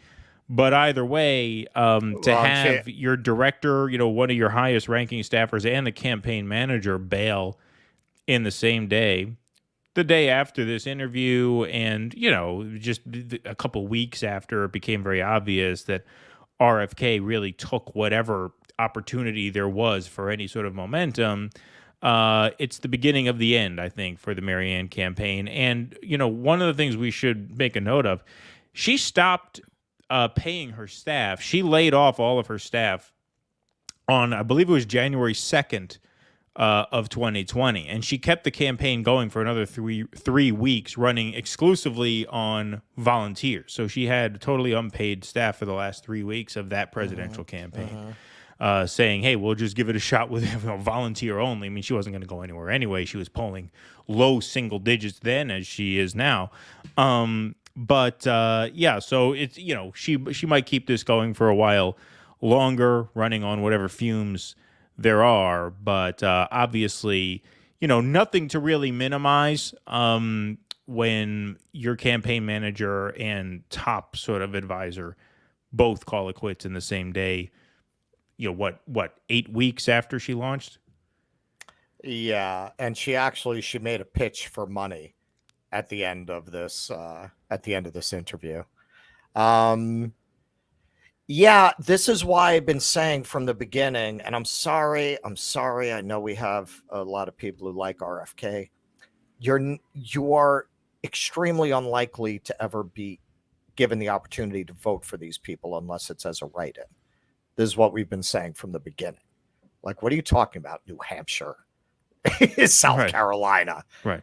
Marianne's not going to be on any fucking ballot in South Carolina. That's very obvious. I mean, at this point, maybe she'll try to limp along. That's the good thing about having a cult following. You can maybe get by on volunteers for a little while. I would say she'll be gone within the next 2 months. And that is really a rebuke to all the people in the online left space who tried to make this happen, who tried to make this a thing. That's how much credibility their judgment should have in your eyes going forward. The Crystals, the Katies, everybody, the Kyles, everybody who pumped this in order to, in our opinion, pump their channels, should really hang their heads in shame and apologize to their audience for wasting their time with what was obviously fucking nonsense from the beginning. You did not have to be Nostradamus to see how this would end. In the end, again, yeah, I know a lot of our people like RFK. It's nothing personal against RFK. I don't think Keaton have anything against him. It's just the system is what it is. And it is very unlikely that you'll be able to cast a vote for him. I don't see him going the distance either. Yeah, I mean, look, what I have against him is that he seems to put, as she does, this sort of nostalgia for a Democratic Party of old against the very urgency of the moment now to break the system over your knee. Like that's what's very, very frustrating about it. Both Marianne and RFK both invoke their memory of a time when the Democratic Party stood for workers, stood for the people, was something. Who cares? It's not that. I made this analogy twice on the show before. I'll make it a third time since we have a big crowd. That's like telling McDonald's, hey, you used to make real hamburgers. What's going on? Why'd you stop? Why'd you switch to the pink slime? Their answer would be because it's profitable, idiot. We started making pink slime. We got fucking rich, right? Why would we go back to doing it the legitimate way when we could get filthy rich doing it this way? Right. There's no self-correcting mechanism. They get paid either way. They get paid better if they're out of office. Exactly. It's heads I win, tails you lose situation for the Democratic Party. They have no interest in running an honest election, and God forbid they ever had an honest candidate. Because once you become the candidate, you take over the DNC. You fire everybody, right? That's what they would do. That was the real issue with Bernie. In the end, that was the real issue. He would have come in and fired all of these money-grubbing consultants. They all would have been fired. Whatever you think of him now, we've said plenty about him. He absolutely would have fired the consultant class. They will never let anyone who's going to do that be the nominee. And look, in the end, campaigns take money. Who do you think's going to donate to RFK? You think enough people for him to run ads, to run a real campaign? And now you're going to say grassroots. Do you really think there's enough of a... Look at what we did with Bernie, man. That fucking, like 1 million people volunteering for this guy? You had 1 million people? You think you're going to get 1 million for RFK? Like this, I'm sorry, this is just reality. It's not that we're trying to burst people's bubble, but as we've said, there are mutual aid projects that your time and energy are better spent on. As Chris Hedges often points out, we need to build alternative institutions to these institutions because you know what? The right wing is doing that. And we're way behind. All right, let's take some super chats here before we go into our next segment here. Thank you guys very much for being here. 822 strong. Can we get a like check on this stream? Please like this stream and hit that subscribe button if you are not already subscribed. Really helps us out a great deal. Thank you all for being here very much. Mana Talk, thank you for the $5. Ray Epps' wife is CEO of Dominion Voting Tech, so you know our votes will count. Oh, interesting. Are you trying to get us thrown off YouTube? You're trying to get us canceled? I don't know. I don't know what you're talking about. I don't know anything about Ray Epps. Hey, sign up to the Patreon thing and join us on Tuesday. We'll be able to give you a more thorough answer to that. Yeah, By the way, about selections here. Exactly. That's true. We can actually vaccines. Talk about that too. We're doing our first ever patron exclusive live stream this Tuesday at 8 p.m. That will be on Rumble. It's an unlisted link. Patrons and paid Substack subscribers will get an email with all the info on Monday night. I wish we could do it before that, but Rumble doesn't allow you to schedule your live streams more than 24 hours in advance. So we have to put the link up on Monday night since we're going live Tuesday night. I'm just going to respond to one comment. It's gone now. But somebody said Brianna Joy Gray. The reason I didn't mention Brianna Joy Gray on the team of Marianne Fluffers, from what I've seen, she just kind of promotes the idea that Biden needs to be primaried. Keaton, you might have a better sense of that than I do. It seems like she's just kind of argued for that on general principle. I don't know that she's like so much connected herself to the Marianne campaign as certainly Crystal and Kyle have. Yeah, I mean, she has not attached herself to it to the extent that they have, obviously, and that to the extent that the Vanguard have, obviously. But she was talking kind of Pollyannish about the chances of her doing a dirty break and things like that. I think her deal is that she's just very desperate to have a candidate who she feels is worth backing. Because I think she's lost. As a veteran of that 2020 Bernie campaign, she really felt that loss even harder than a lot of us did. I know a lot of us felt that very hard, but she worked on that. Right. So I think she really wants to win. And when you want to win, I think you kid yourself into thinking that you have a chance at winning. That's how people get into gambling debt, because they lose and lose and lose, and they really are desperate to win. So they just keep throwing money down the machine, and they never win, and they end up just going broke. Yeah, that's how all those GameStop people lost all that money. They did a study on it. All those that money's all gone now. All the people who made all those millions of dollars on they GameStop got hooked without really knowing how to play. They thought it was easy. Right, exactly. Right. They thought, hey, why do anything else? Yep. Courtney, thank you for the $5. Russell's only a novice reader with just one 9-shelf bookshelf. Amateur. I will have you know there are 2 more bookcases in the next room over there. I don't have any bookcases. You don't have any? My books are all packed. I'm still not completely unpacked. You have books. You just I have books. I just don't really have any place to put them right now. Behind this is just a plain white wall. Yeah, no. There are 2 other bookcases in there that hold my science fiction and classic literature. Oh, there you go. There you go. Excellent. Nicole, thank you for the $10. Appreciate that. Are we going to address the elephant in the room? This Congress pushing Medicare for all. We covered that the other day. We covered that last on Thursday. Yeah, Bernie and Jayapal introduced a new Medicare for all bill now that the Democrats don't have the House anymore. Right. Now it's time to reintroduce this issue. We put that idea back on the stage, as they say. Yeah, I mean, it looks to me, honestly, like Bernie's good friend Joe asked him to do this to, convince the progressives that there's something there still worth voting for.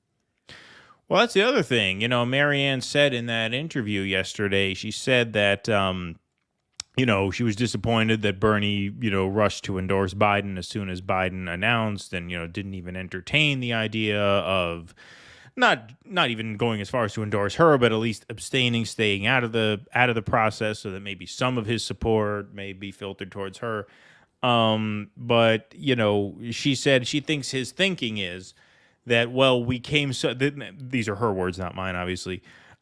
She said, he's thinking we came so close with the Build Back Better that if we could just get 2 more senators and win the House and keep Biden, that we can get Build Back Better, and that will be this transformational thing. There's all kinds of problems with that theory. We don't have to get into it entirely. Obviously, the most obvious is the rotating villain, the idea that it was only those 2 senators who were against Build Back Better, and there weren't half a dozen others who would have voted no if they had to. If it wasn't them, you'd have other people step up, and they'd become the villain of the week. Of course, absolutely. But more importantly, I think that signals what her rationale for endorsing Biden will be when she loses the nomination.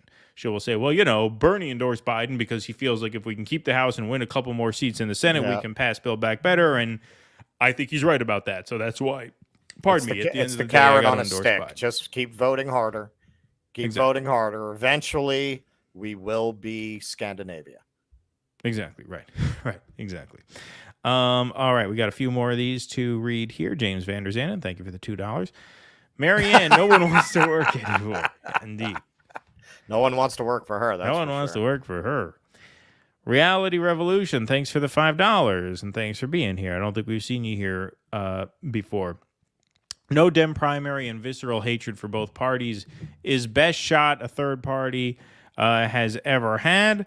I think RFK is trying to squash that opportunity. I think you're correct. I think especially if it's Trump, that gives a third-party candidate the opportunity to make the case that, hey, I'm literally running against 2 failed incumbents. Like, we literally know what each of these 2 guys has to offer, and we know it sucks. So, like, How could you not take a chance on me? Very, very unique opportunity to make that argument if indeed Trump is the nominee. Keeper of Tracking, thank you for the $11. Marianne went to the Mayor Pete School of Political Answers, saying things without saying anything. What a joke. Yeah, I mean, that's a terrible answer. And like I said, it's even more of a terrible answer given the fact that you know people who are, especially in that audience. I mean, the hosts are trying to sell their audience on the dirty break thing. Like, to just be that, just to dodge it like that is just, like I said, I mean, it's sleazy for no reason. It's sleazy for no reason. You're not going anywhere. Well, then if you can't do it, then just say no. I'm going to support the nominee. Man, Oprah will throw that phone right back at her. Right, but what I'm saying is, why doesn't she just come out and say, no, I'm not doing a dirty break? Like, she doesn't go there either. Well, because she needs to string them along. Because she's stringing the idiots along, yeah. But, like, stringing them along for what? You're polling at 2%. Okay, so you piss them off. You're back down to 1, right? Well, what's the difference? What's the difference? I mean, you're not going anywhere anyway. Well, this comes to a question of how delusional she actually is. Does she actually think that she's going to get some kind of... I can't imagine she thinks she'll win. But does she think she'll have enough standing to gain some prominence, to get real media coverage? Maybe she's expecting that. And in the end, that sells books, right? I mean, at a time, I think there was perhaps reason to think she was delusional enough to believe she'd get, 30%. Now with RFK in the race, I don't see how even she from behind the scenes accounts, she's a pretty sick, deranged narcissist. So you never know. Never know. They read a lot of their own press out there. Exactly. All right, let's go on to another piece of 2024 speculation here while we're on this topic. 2 more main segments to go, folks. Thanks very much for being here. 825 in the chat. Please hit that like button. Please hit that subscribe button and stick around. Thank you very much. As I said here, let's go on to this story here. So here's an interesting piece of 2024 campaign speculation that we haven't heard that much of because we don't really travel in these types of circles, obviously. But the No Labels PAC, which is a very wealthy sort of centrist PAC, eyes a third-party run in 2024. Democrats are alarmed. The centrist group is gaining steam and raising money in its effort to get a candidate on the 2024 ballot, with Joe Manchin at the top of their list. The bipartisan we have our third-party candidate. Right, yeah, exactly. Due dissidents, we are the first to endorse. Yeah, Mr. Joe. Yeah, right. For 2024. No dirty break necessary. Just going right for it. For it. The bipartisan group No Labels is stepping up a well-funded effort to field a unity ticket for the 2024 presidential race, prompting fierce resistance from even some of its closest allies who fear handing the White House back to Donald Trump. At the top of the list of potential candidates is Senator Joe Manchin III, the conservative West Virginia Democrat who has been a headache to his party and could bleed support from President Biden in areas crucial to his re-election. The centrist group's leadership was in New York this week raising part of the money, around $70 million, that it says it needs to help with the nationwide ballot access efforts. Now, here's where this gets interesting. The determination to nominate a ticket will be made shortly after the primaries next year on what's known as Super Tuesday, March 5th, says Nancy Jacobson, the co-founder and leader of No Labels. A national convention has been set for April 14th and 15th in Dallas, where a Democrat-Republican ticket would be set to take on the 2 major party nominees. Mr. Biden's facing 2 long-shot challengers, and Mr. Trump is the Republican frontrunner. Other potential No Labels candidates being floated include Senator Kyrsten Sinema, an Arizona independent, and former Governor Larry Hogan of Maryland, a Republican who has said he would not run for the GOP nomination and is the national co-chairman of the group. But Mr. Manchin has received the most notice recently after speaking on a conference call last month with donors. We're not looking to pick the ticket right now. Former Representative Fred Upton, a Michigan Republican and longtime associate of the group, cautioned in an interview on Wednesday as he prepared to meet with donors and leaders in New York. Our focus is getting on the ballot. All right, I'm just going to read a little bit more here because the drive has already secured ballot spots in Alaska, Arizona, Colorado, and Oregon, and is now targeting Florida, Nevada, and North Carolina. But gaining ballot access nationwide is a challenging and expensive effort, and the group still has a long way to go. Ms. Jacobson called the project, quote, an insurance policy in the event both major parties put forth presidential candidates the vast majority of Americans don't support. All right, so if you look at where they have ballot And your access, answer to that is Joe Manchin? well, here's the thing. All right, I might have a bit of a surprising take on this, but if you look at where they have ballot access already, Alaska, Arizona, Colorado, Oregon, and they're now working on Florida, Nevada, and North Carolina, that's a fairly impressive start considering how difficult it is to get ballot access. And also, if you notice, they're not being shy about targeting only, deep red or deep blue states. Florida, Nevada, Arizona, North Carolina are swing states. Right. Even Colorado, even though it's gone blue in recent years, has the potential to be a swing state if the Republicans gain enough momentum, which signals a certain seriousness, along with the fact that they've put convention dates on the calendar already. I mean, they've done a lot of planning, and these kinds of groups, these centrist groups, raise a fuck ton of money because that's where the real money is. And so it's not inconceivable to think that they could pull this together. And as much as we feel Joe Manchin is toxic, because that's sort of where we are coming from. It is not beyond the realm of possibility to think that Joe Manchin in a three-way race between Biden, himself, and Trump could do well. Like, I honestly think he could do well. I agree with that. Yeah. Because the voting, and this is a point I've made several times on the show. If those are your choices, you make it. If those are the choices, I think he has a chance. I think they will only pull the trigger and do this if Trump is the Republican nominee. If DeSantis can pull off winning the Republican nomination, I think they'll stand down. I think they'd be, I think they would be okay with that. I think these are basically rich neocon types who probably want Biden to win. They probably prefer Biden over Trump, but I think they are doubting whether or not Biden can pull it off. And so that's why they're eyeing someone like Manchin. Now, the reason I say Manchin has a shot as a third-party candidate is precisely because of a point I've made a couple times on the show, which is that the voting public has become normier and normier and normier over the past few cycles because a lot of the radical energy on both the left and the right have sort of been filtered out of the electoral process. And so that gives Manchin a chance in a three-way race. And what the real reason I wanted to cover this as a main segment, the reason I really wanted to highlight this piece here is because of a point that it really highlights, which is to say that these political parties are simply vessels and vehicles for wealthy elites to use to get power. Even diehard Democrats and diehard Republicans are only invested in each of these parties to the extent that those two parties can win them wealth and power.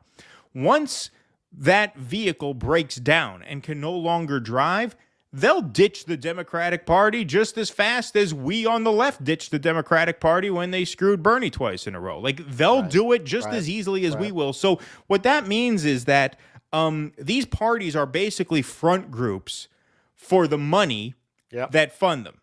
And so if they are willing to part ways once they get the signal that this is no longer workable, then why the fuck can't we do that? Why do we still have these knuckle draggers talking about running primaries through the Democratic Party, right? Like, these guys aren't thinking, oh, well, what if, should we have Manchin primary Biden? That's an idea because then it'll be between Manchin and maybe maybe we'll fund Manchin Guys, in the Democratic Party. It's only Joe Manchin. Right. It's only Joe Manchin. Right. Like, they could say, why aren't they running Manchin as a Democrat? Ask yourself that. Why aren't they running Larry Hogan as a Republican? Ask yourself that. Because they realize if these two parties are corrupt beyond the point where a candidate other than the front runner has a real chance, then there's no point in doing that. Why not just go at the two-party system directly if it's no longer serving us? Now, of course, these centrists are doing this for completely rotten aims, right? We don't endorse the aims that they are fighting for, but they have the right attitude, which is fuck this primary shit. Let's just run the general. And the other point I want to make is look at the timetable they're working on versus the timetable that we would be working on if we ran inside the two-party system. When you run as a Democrat, you have to campaign for an entire year, basically, before you know whether you're in the general or not. Think of all the time and money you have to burn through just to get to March of 2024. Because they're not going through a primary process, they don't even have to start thinking about who the candidate is until March of 2024. They said, we're not even going to think about who is going to be until after Super Tuesday, because they don't have to run their candidates through primaries. They just put them on an independent ballot line. And so, therefore, they don't have to exhaust all these resources in 2023. They get to save it all for 2024, knowing they're going to be on the ballot either way. Instead of spending this year arguing with the morons in the Democratic base or the morons in the GOP base, they get to spend this year invested in gaining ballot access, which means once the Democrats pick their stooge, once the GOP picks their stooge, they get to come in and say, okay, we have ballot access in however many states. Hopefully, in their eyes, they get to 50. Here's our candidate. We nominate them. Boom, we're in the game. We're in the game. Is it extremely difficult? Yeah, but their calculus is it's even more difficult to commandeer one of these two major parties. And so if these centrist scumbags can do it, then these are people with a lot more money and a lot more power than the left has. And they feel like they can't overthrow the people in control of the Democratic and the Republican Party. You're not going to beat them in their own house. That's the bottom line. You're not going to go in their house and kick them out of it. They'll kill you. They're not going to allow that. Yeah, it's also interesting that, we're only speculating, but I think we agree, if it were DeSantis, they would probably stand down. So why is that? Donald Trump gave them an enormous tax cut. Like, he really didn't govern any differently from any other Republican in regards to servicing Wall Street, servicing hedge fund managers. In spite of his campaign promises, he kissed their asses just like any other Republican or Democrat, for that matter, does. So at that point, you just have to look at foreign policy and aesthetics. He puts the ugly face on the American reality in a way that they're not comfortable with. And he's talking about upsetting the whole geopolitical plan, right? I'll be done with Ukraine in 24 hours. I mean, what else is it that would make them stand down for DeSantis and not Trump? He was very good to those people. So what is it? It's war. I mean, that's the only real difference, right? Yeah, I think it's war. I think it's also what you just said, putting an ugly face on it. Yeah, look, it's ultimately, yes, I think it comes down to a certain foreign policy consensus that Trump just flies in the face of, because everything really stems from that, right? I mean, you could really trace everything back to that. With regards to, Trump's whole conception of American power is different, right, from the neocon sort of. Well, you always pointed out he thinks like a businessman. He thinks in a very analog way. What you always get from Trump is this is a waste of resources. It's a waste of money. Right. Why are we doing this? Why are we spending all this? Well, because he thinks of our resources as our resources. Right. Whereas, the sort of New World Order types don't think of it that way. Right. There are no countries in the eyes of these people. Countries are just lines on a map that dictate where and how they can do business. They're a pain in the ass. A border is a pain in the ass to these people. A country is a pain in the ass to these people. It's red tape. That's all it represents to them. They don't think of our resources as ours. That's why Joe Biden can sign $170 billion out the door to Ukraine. And as we covered at the top of the show, we have our own veterans here being transferred from, therapist to therapist with no continuity and no care taken in the process, because he doesn't feel like our resources are ours to be spent here on our people, right? Just that whole notion of what's ours is something that Trump really latches onto, whereas a lot of these other types, whether they're in the GOP, Democrats, they don't have any real conception of that. Well, and that's an interesting question with DeSantis. How is he going to thread that needle? Because I think in the modern post-MAGA Republican Party, I don't think he can really run as a deep state goon. He's going to have to show more resistance on the Ukraine, but then that upsets the third way people. So how he's going to handle that's I think the most challenging thing in his campaign. Yes, is how do you cozy up to the people who can give you the resources you need to push you over the line without alienating the people you need to win? I would argue at this point. Yeah, and I would argue at this point that's a general election obstacle as much as it is a primary obstacle. Like, I think that anti-war sentiment is represented kind of equally throughout the Republican base and also among independents. Democrats are the most hawkish voters out there now, as we will demonstrate in this next segment. Well, that's why I keep saying your next president is a Republican. It's just a question of which one. Which one? Yeah, I mean, that's certainly where the smart money is, I think. Billy D, thank you for the $5. RE No Labels, any honest analysis of a Biden win sees Biden on the way in, Harris on the way out. Yes, centrists are worried. Everyone should be. I mean, look, that's interesting. I think that's an interesting point. I think that's also why Biden tried to highlight Kamala so much in that opening video ad, because I think he's just leaning into the idea that, look, people are looking at the actuarial tables and they are considering the likelihood that Harris will take over at some point in my second term. And so they're doing what they have to do, which is just leaning into that and just trying to turn that liability into an asset.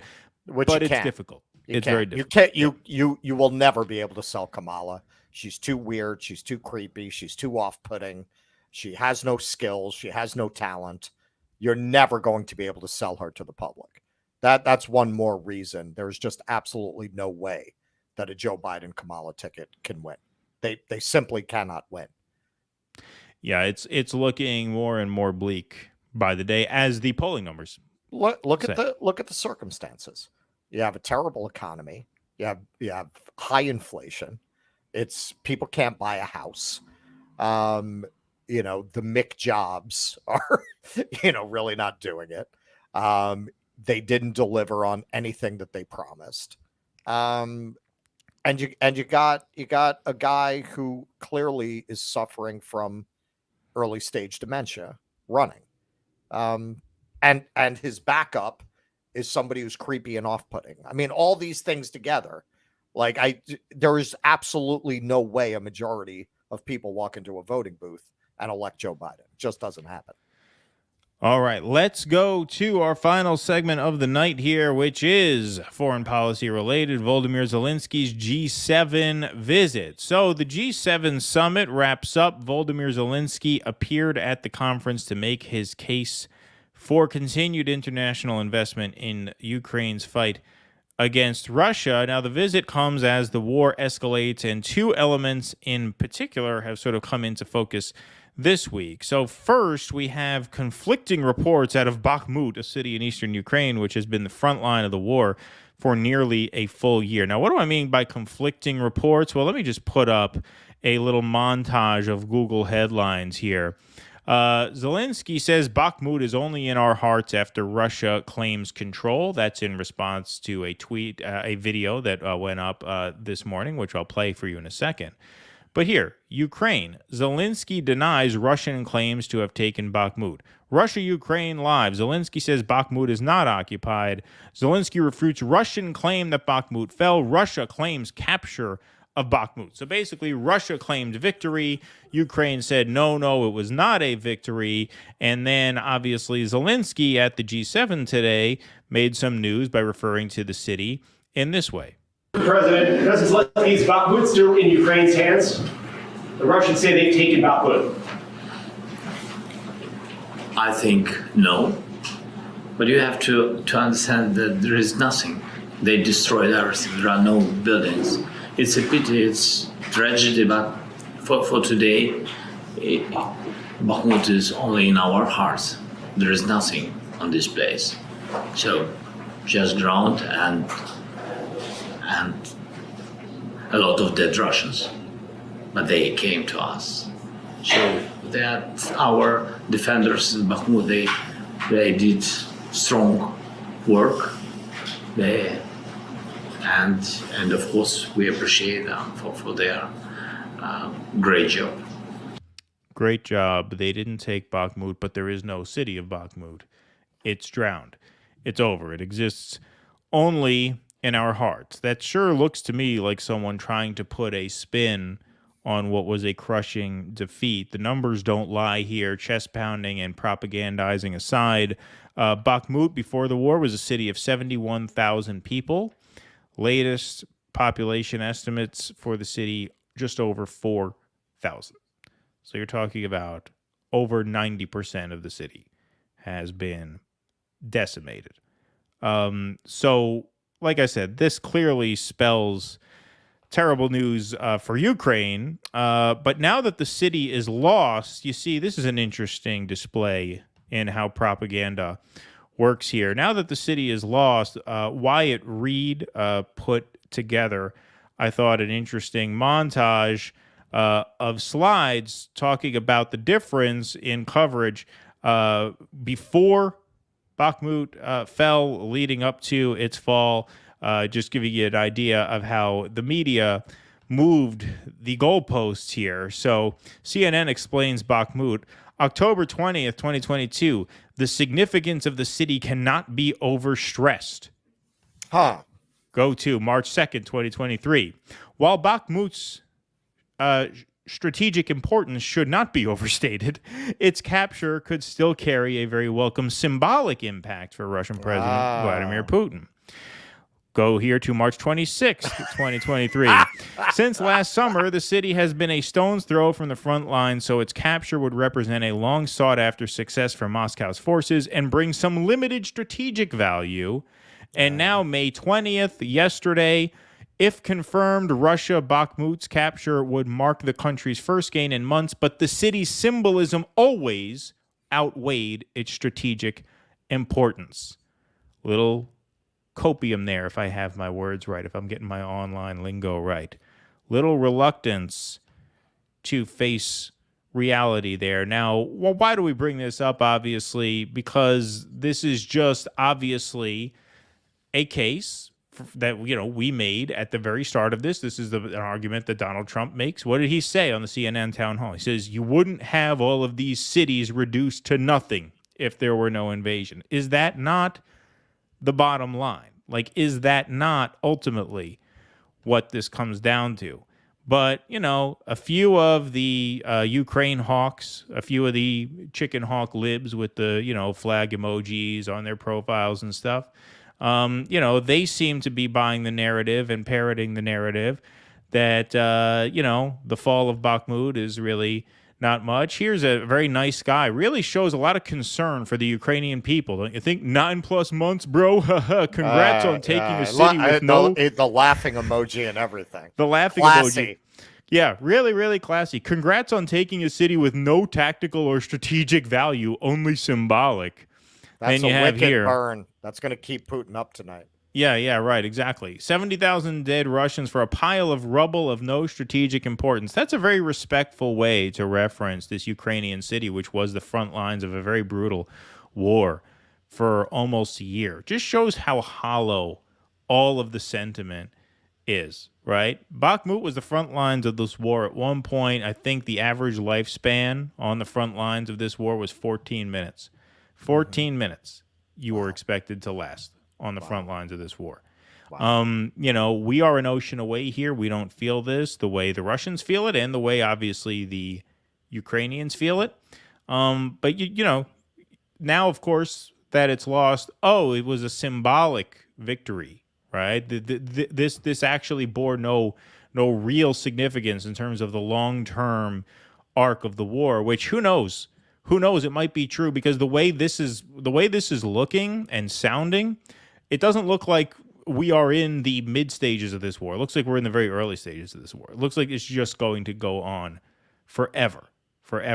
I know Russell predicted a peace deal over the summer. Thankfully, your Disney prediction seems to be shaping up this year, because the more important one, which I was feeling better about, doesn't seem to be shaping up too much, as evidenced not just by this, but by the other sort of significant development as the G7 took place, which is that Biden apparently reversed his stance on F-16s for Ukraine. So if we just take a look at this here, we have another headline that we're going to bring up here. Bowing to pressure, Biden relents on F-16s to Ukraine.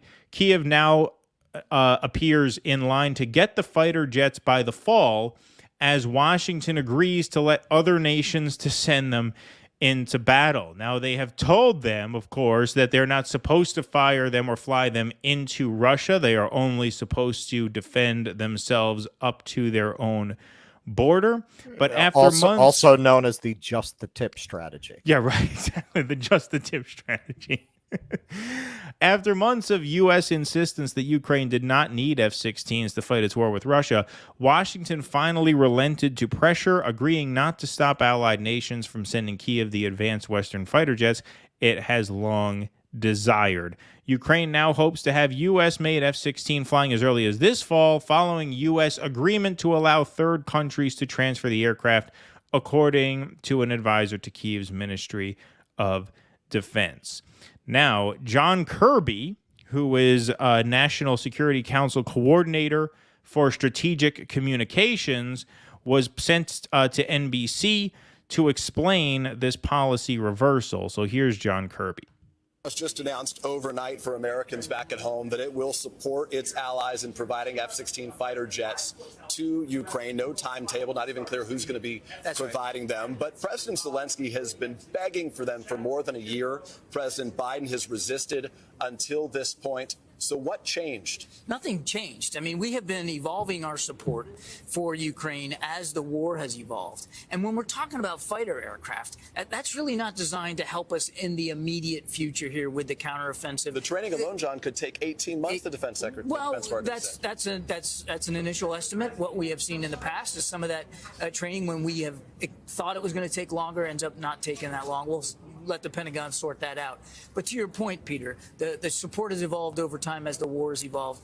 But as the war has evolved, we've also started to have conversations with the Ukrainians about long-term defense needs. Because when this war is over, whenever that is and under what conditions, they're still going to have a long border with Russia. They're still going to need significant defense support. Let me follow up quickly. Just a short time ago. Okay, so what it sounds to me is that you're basically making Ukraine a de facto NATO country. Right? Like, if they're going to, if you're saying, okay, even after the war ends, they're going to need our F-16s or third countries F-16s, NATO F-16s, let's just put it that way. They're going to need them going forward. Then what's really the difference between them being in NATO or not being in NATO at that point? Aren't they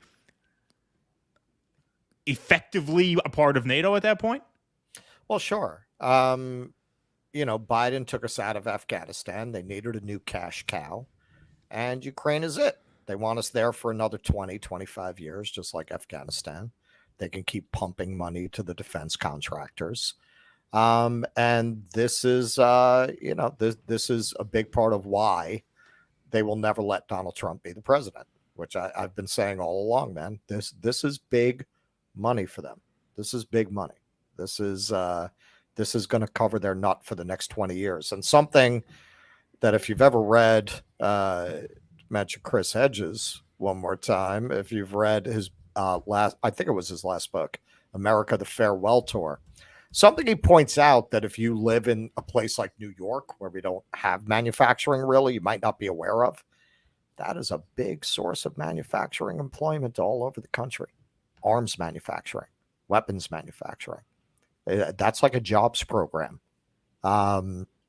So yeah, this is about money, and they're going to keep it going. They're going to fight it to the last Ukrainian.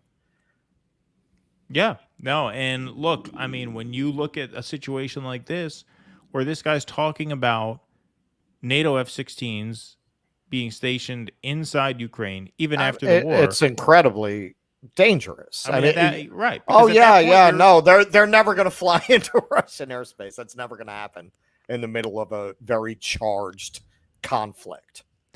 I mean, at that point, you're crossing a red line that you can't cross. I mean, Putin is not stupid. And this He's is going to what the understand you're Russians said. basically making them a NATO country at that point. Now, there is a bill being brought before Congress now called the Victory in Ukraine Bill that actually calls explicitly for making Ukraine a NATO country. Really? Now, given the makeup of the House right now, given the bipartisan consensus that still exists despite all this polarization for the war, it is possible that passes. Now, if that passes, what happens at that point? Here, I'll put this up on the screen. I wasn't planning on showing this, but Jose Vega actually tweeted this out because he was at an event today protesting Mike Lawler, who's the congressman in New York's 17th district. He's the one who unseated Sean Patrick Maloney.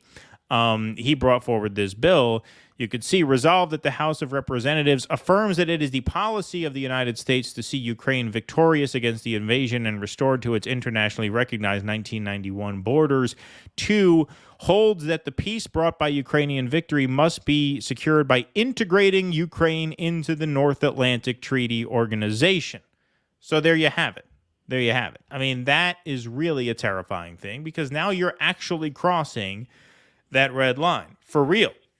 Right. For real. Right. And there's no turning back from that. So what if that becomes the official policy of the U.S., that now it's not just that we want to fend off the Russian invasion. No, now we actually want formal NATO status for Ukraine. You're already taking it to a point where it looks like you're trying to get informal NATO status for Ukraine, saying, yeah, no, they're not just going to use these weapons to fight off the Russians now. They're going to stay there indefinitely. All right, let's hear the rest of Kirby. Responded, calling this a, quote, colossal risk. President Biden's concern from the very beginning with providing F-16s was that it could potentially escalate this war. What assurances does the U.S. have from Ukraine that they won't use these F-16s to fire into Russia that could widen this war? I will tell you, Peter, we have had multiple conversations with the Ukrainians about the risk of escalation here. Nobody wants to see World War III. And we have made it clear that we're not going to encourage that's funny. That's funny. Ukraine When a stray munition fell into Poland, it looked to me like Zelensky wanted World War III.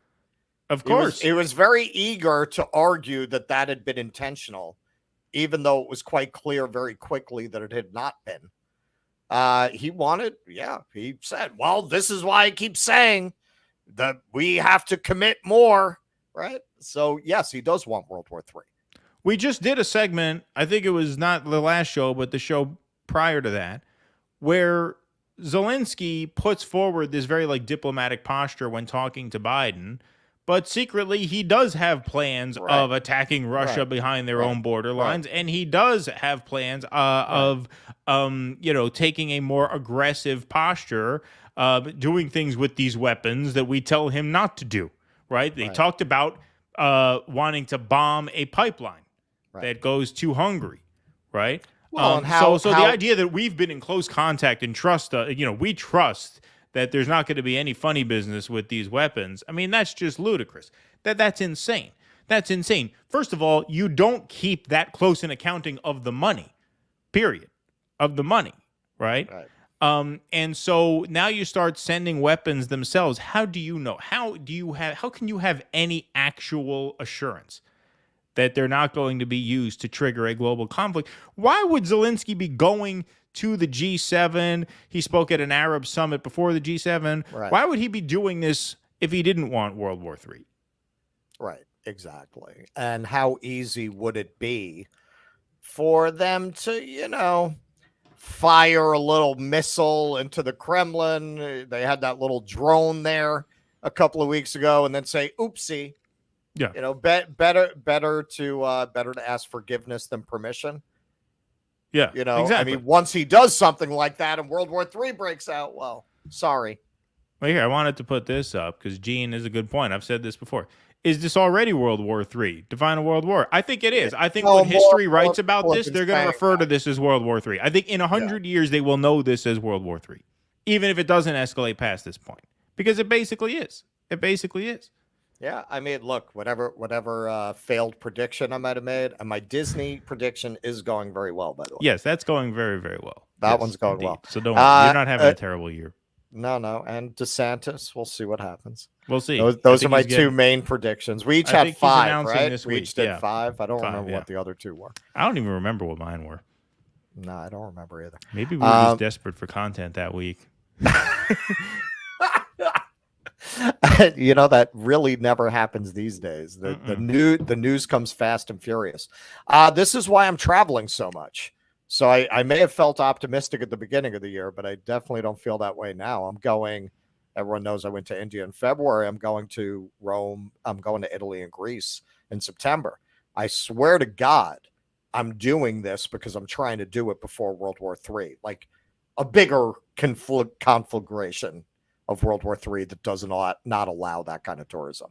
I'm trying to get my bucket list places I must see in before the end of the world, basically. Yeah. Well, I think that's a good idea. Inside Russian territory. Now, the Ukrainians have been very honest with us and very forthcoming and quite frankly, very responsible when it comes to the kind of support we're giving them, not using that to go inside Russia. So we've had that discussion with the Ukrainians. We've had it with respect to fighter aircraft. We're confident that Yeah. Sure. Indeed. So there you have it, folks. A couple of very significant developments as the G7 wraps up. So no good news on that front, I'm afraid.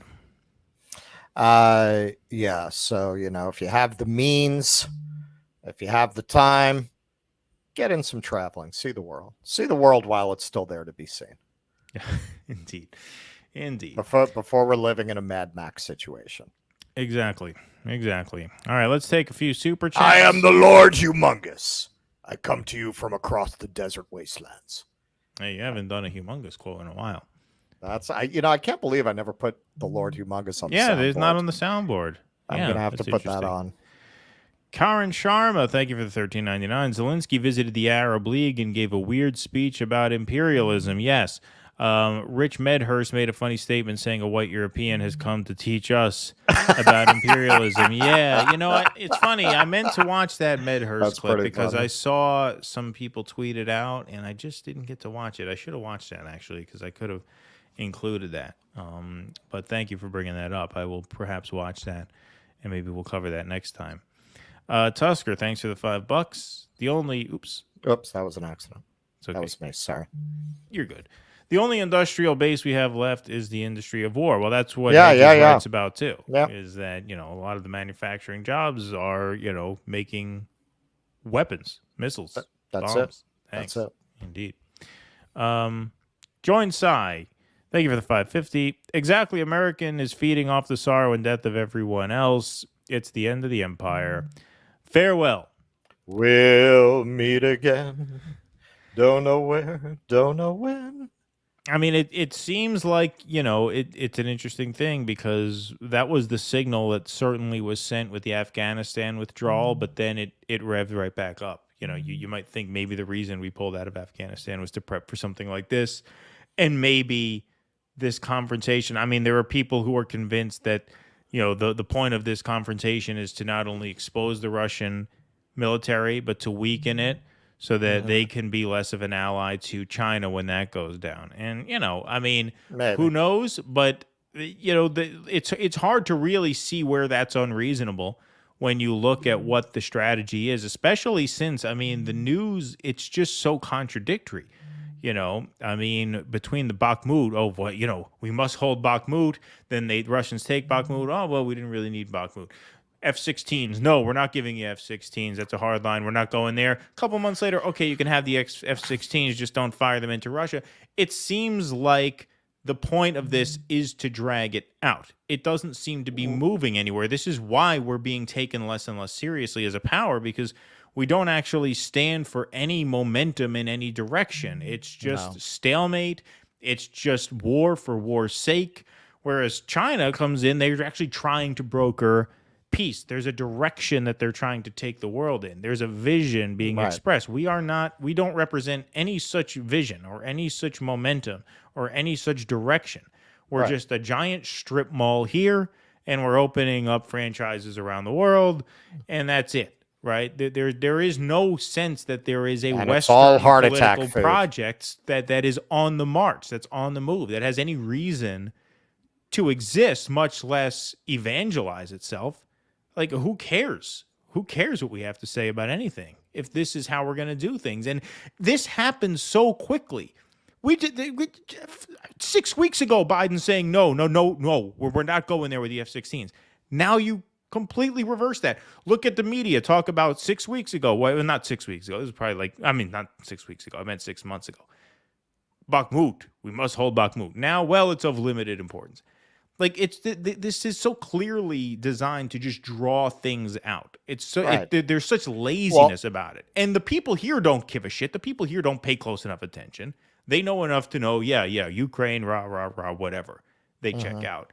World leaders, world powers are not as asleep at the wheel as the average American person, right? They see this. They see this lack of consistency. They see this lack of direction. They see this lack of vision.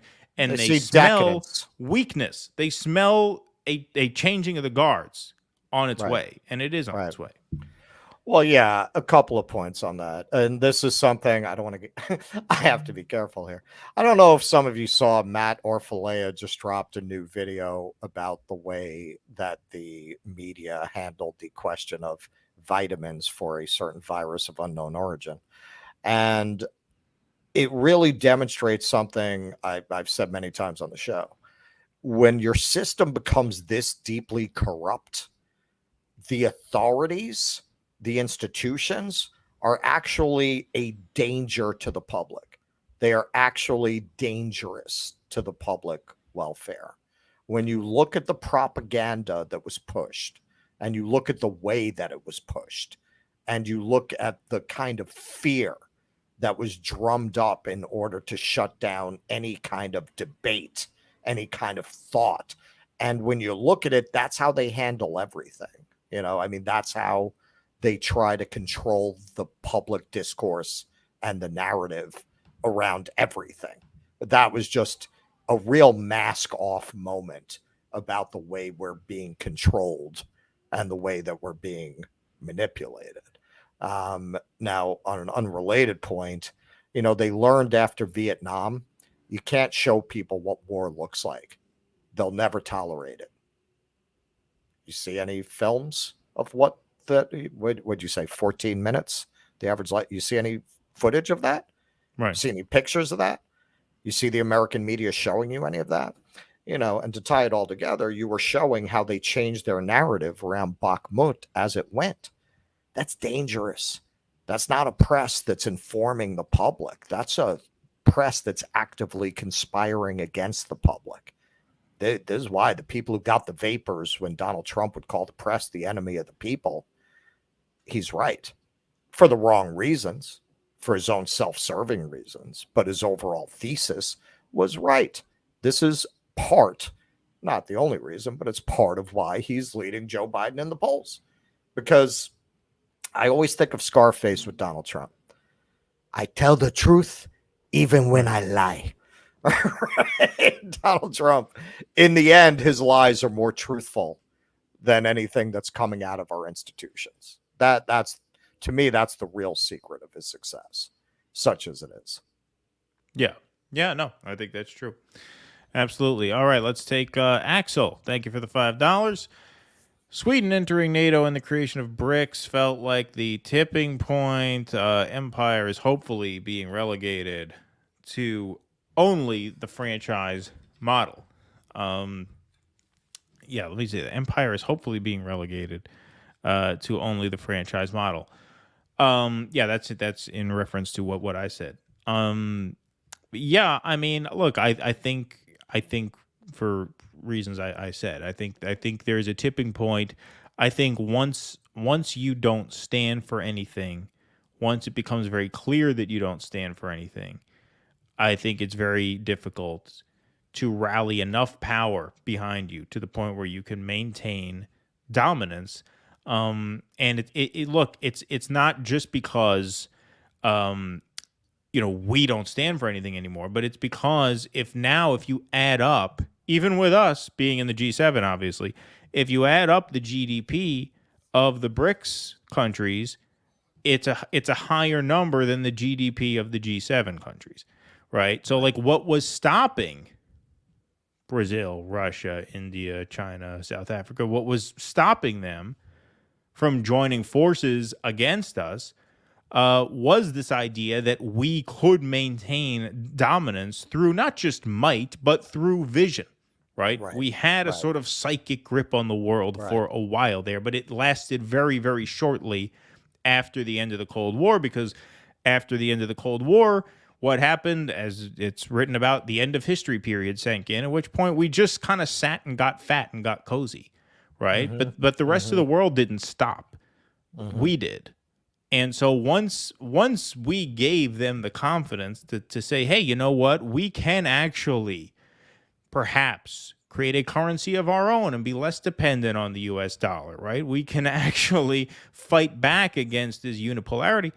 At that point, the dam has already broken. Like once they get to that point, it's only a matter of time. Well, and look what's happening right now. Why the fuck would you want a country that every 6 to 12 months threatens to blow up the world economy over differences in spending priorities to be the world's reserve currency?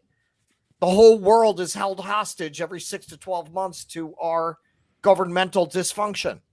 That shouldn't even be a question. This money is already spent. They're arguing over whether to pay debts that we already have. This is not the budget negotiations or future spending. This is about, well, we already spent this money. Are we going to pay it? You don't pay that money. It blows up our entire economy because our whole economy is based on the full faith and credit of the United States. That's the only reason they keep buying our treasury bonds. Once you blow up the credit of the United States, interest rates are going to go through the roof. The currency is going to collapse. I know Donald Trump in that town hall, he said, well, let's see what happens. I mean, that's where he's dangerous. That is where he's dangerous. Although they are having sit-downs tomorrow. I heard McCarthy and Biden are having sit-downs tomorrow. Look, I mean, I've always been of the opinion, in the end, the people who really run this country will not let them do that. No, but when I talk about, will the Republicans... But nonetheless, though, even if they don't do it, the world is going to get sick of this shit. They want to be on the brink of that every 6 to 12 months. Oh, yeah. Well, on that score, yes. If you're talking about just how you maintain that sort of international credibility. Right. Look, to an extent, they tried to start this up with the war on terror, right? That's what the Project for the New American Century was all about, right? Creating a new mission for the U.S. to rally the world behind. Of course, they got greedy. And went into Iraq way too soon, when it was so obvious. I mean, they just showed their hand, right? That this was all just not, this had nothing to do with any sort of ideological coalition of the willing. Right, exactly. So they really sort of blew that. I was talking about, just to make a quick domestic point before we wrap, like when you talk about how these debt ceiling negotiations are going to finish, and you talk, well, will we actually go off of the cliff? Will we not go off of the cliff? To me, the real danger is not, will we go off the cliff or not? I don't think we will. I think they will work something out at the end of the day. To me, the real danger is, what will that deal be? Like, because Biden will give the Republicans any fucking thing they want at the end of the day. We talked a little bit about this in the last show. Democrats love when Republicans bend them over a barrel and make them give them what they want. Right. Because that, especially these Biden types, who, have made their careers on giving the GOP what they want. Right. This is a good opportunity. Well, this is, Biden, if you look at his career, ideologically, he loves to fuck the poor.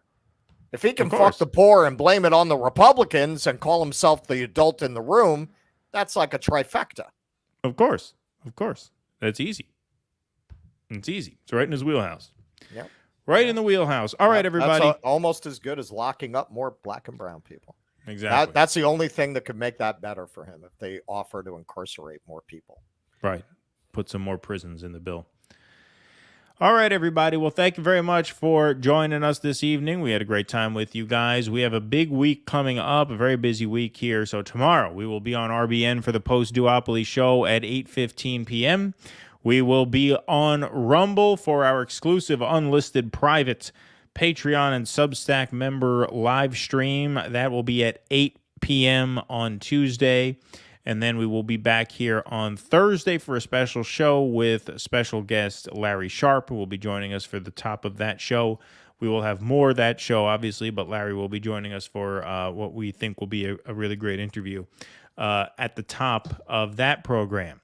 So you can go to patreon.com/DoDissidents to help support the show and get access to that special live stream on Tuesday, where I will suspect we will be talking about that Orphalea video some. I believe so. I can't imagine it won't come up. I'm really looking forward to being able to cover things like that. I really am. Yeah, that'll be fun. That will be fun. So sign up if you haven't signed up already. Indeed. And like I said, if you are signed up as a Patreon member or as a paid Substack subscriber, then what you can do if you miss the live streams is we will still clip the live streams for, people to watch like as their own segments, just like we do here, on the main channel. So that will be available. I'm just going to pull this out. Yeah, maybe we will cover that next time. Yeah, I heard about that. RFK was on the Lolita Express. We have heard about that. I have heard about that. They've been very, very interested in putting that out there. So, yes, that is on our radar. And, yes, perhaps that's something we can cover. Yeah, it looks like we will have a lot of stuff that we can actually cover for Tuesday night. That should be a really fun show. And Rumble has their own live chat and everything, so we can, all interact and hang out. Should be quite a bit of fun. And so we hope that you guys will join us for that. We want to thank you guys all for being here tonight. Please hit that like button, hit that subscribe button on the way out if you are not already subscribed. We'll see you tomorrow at 8:15 at the Revolutionary Blackout Network for the Post-Duopoly show, episode 3, back here Tuesday for patrons, and then back here Thursday for the general public at 8 p.m. featuring Larry Sharp. Thanks very much, everybody. Have a great evening. Be safe and be well. Courage. Please clap.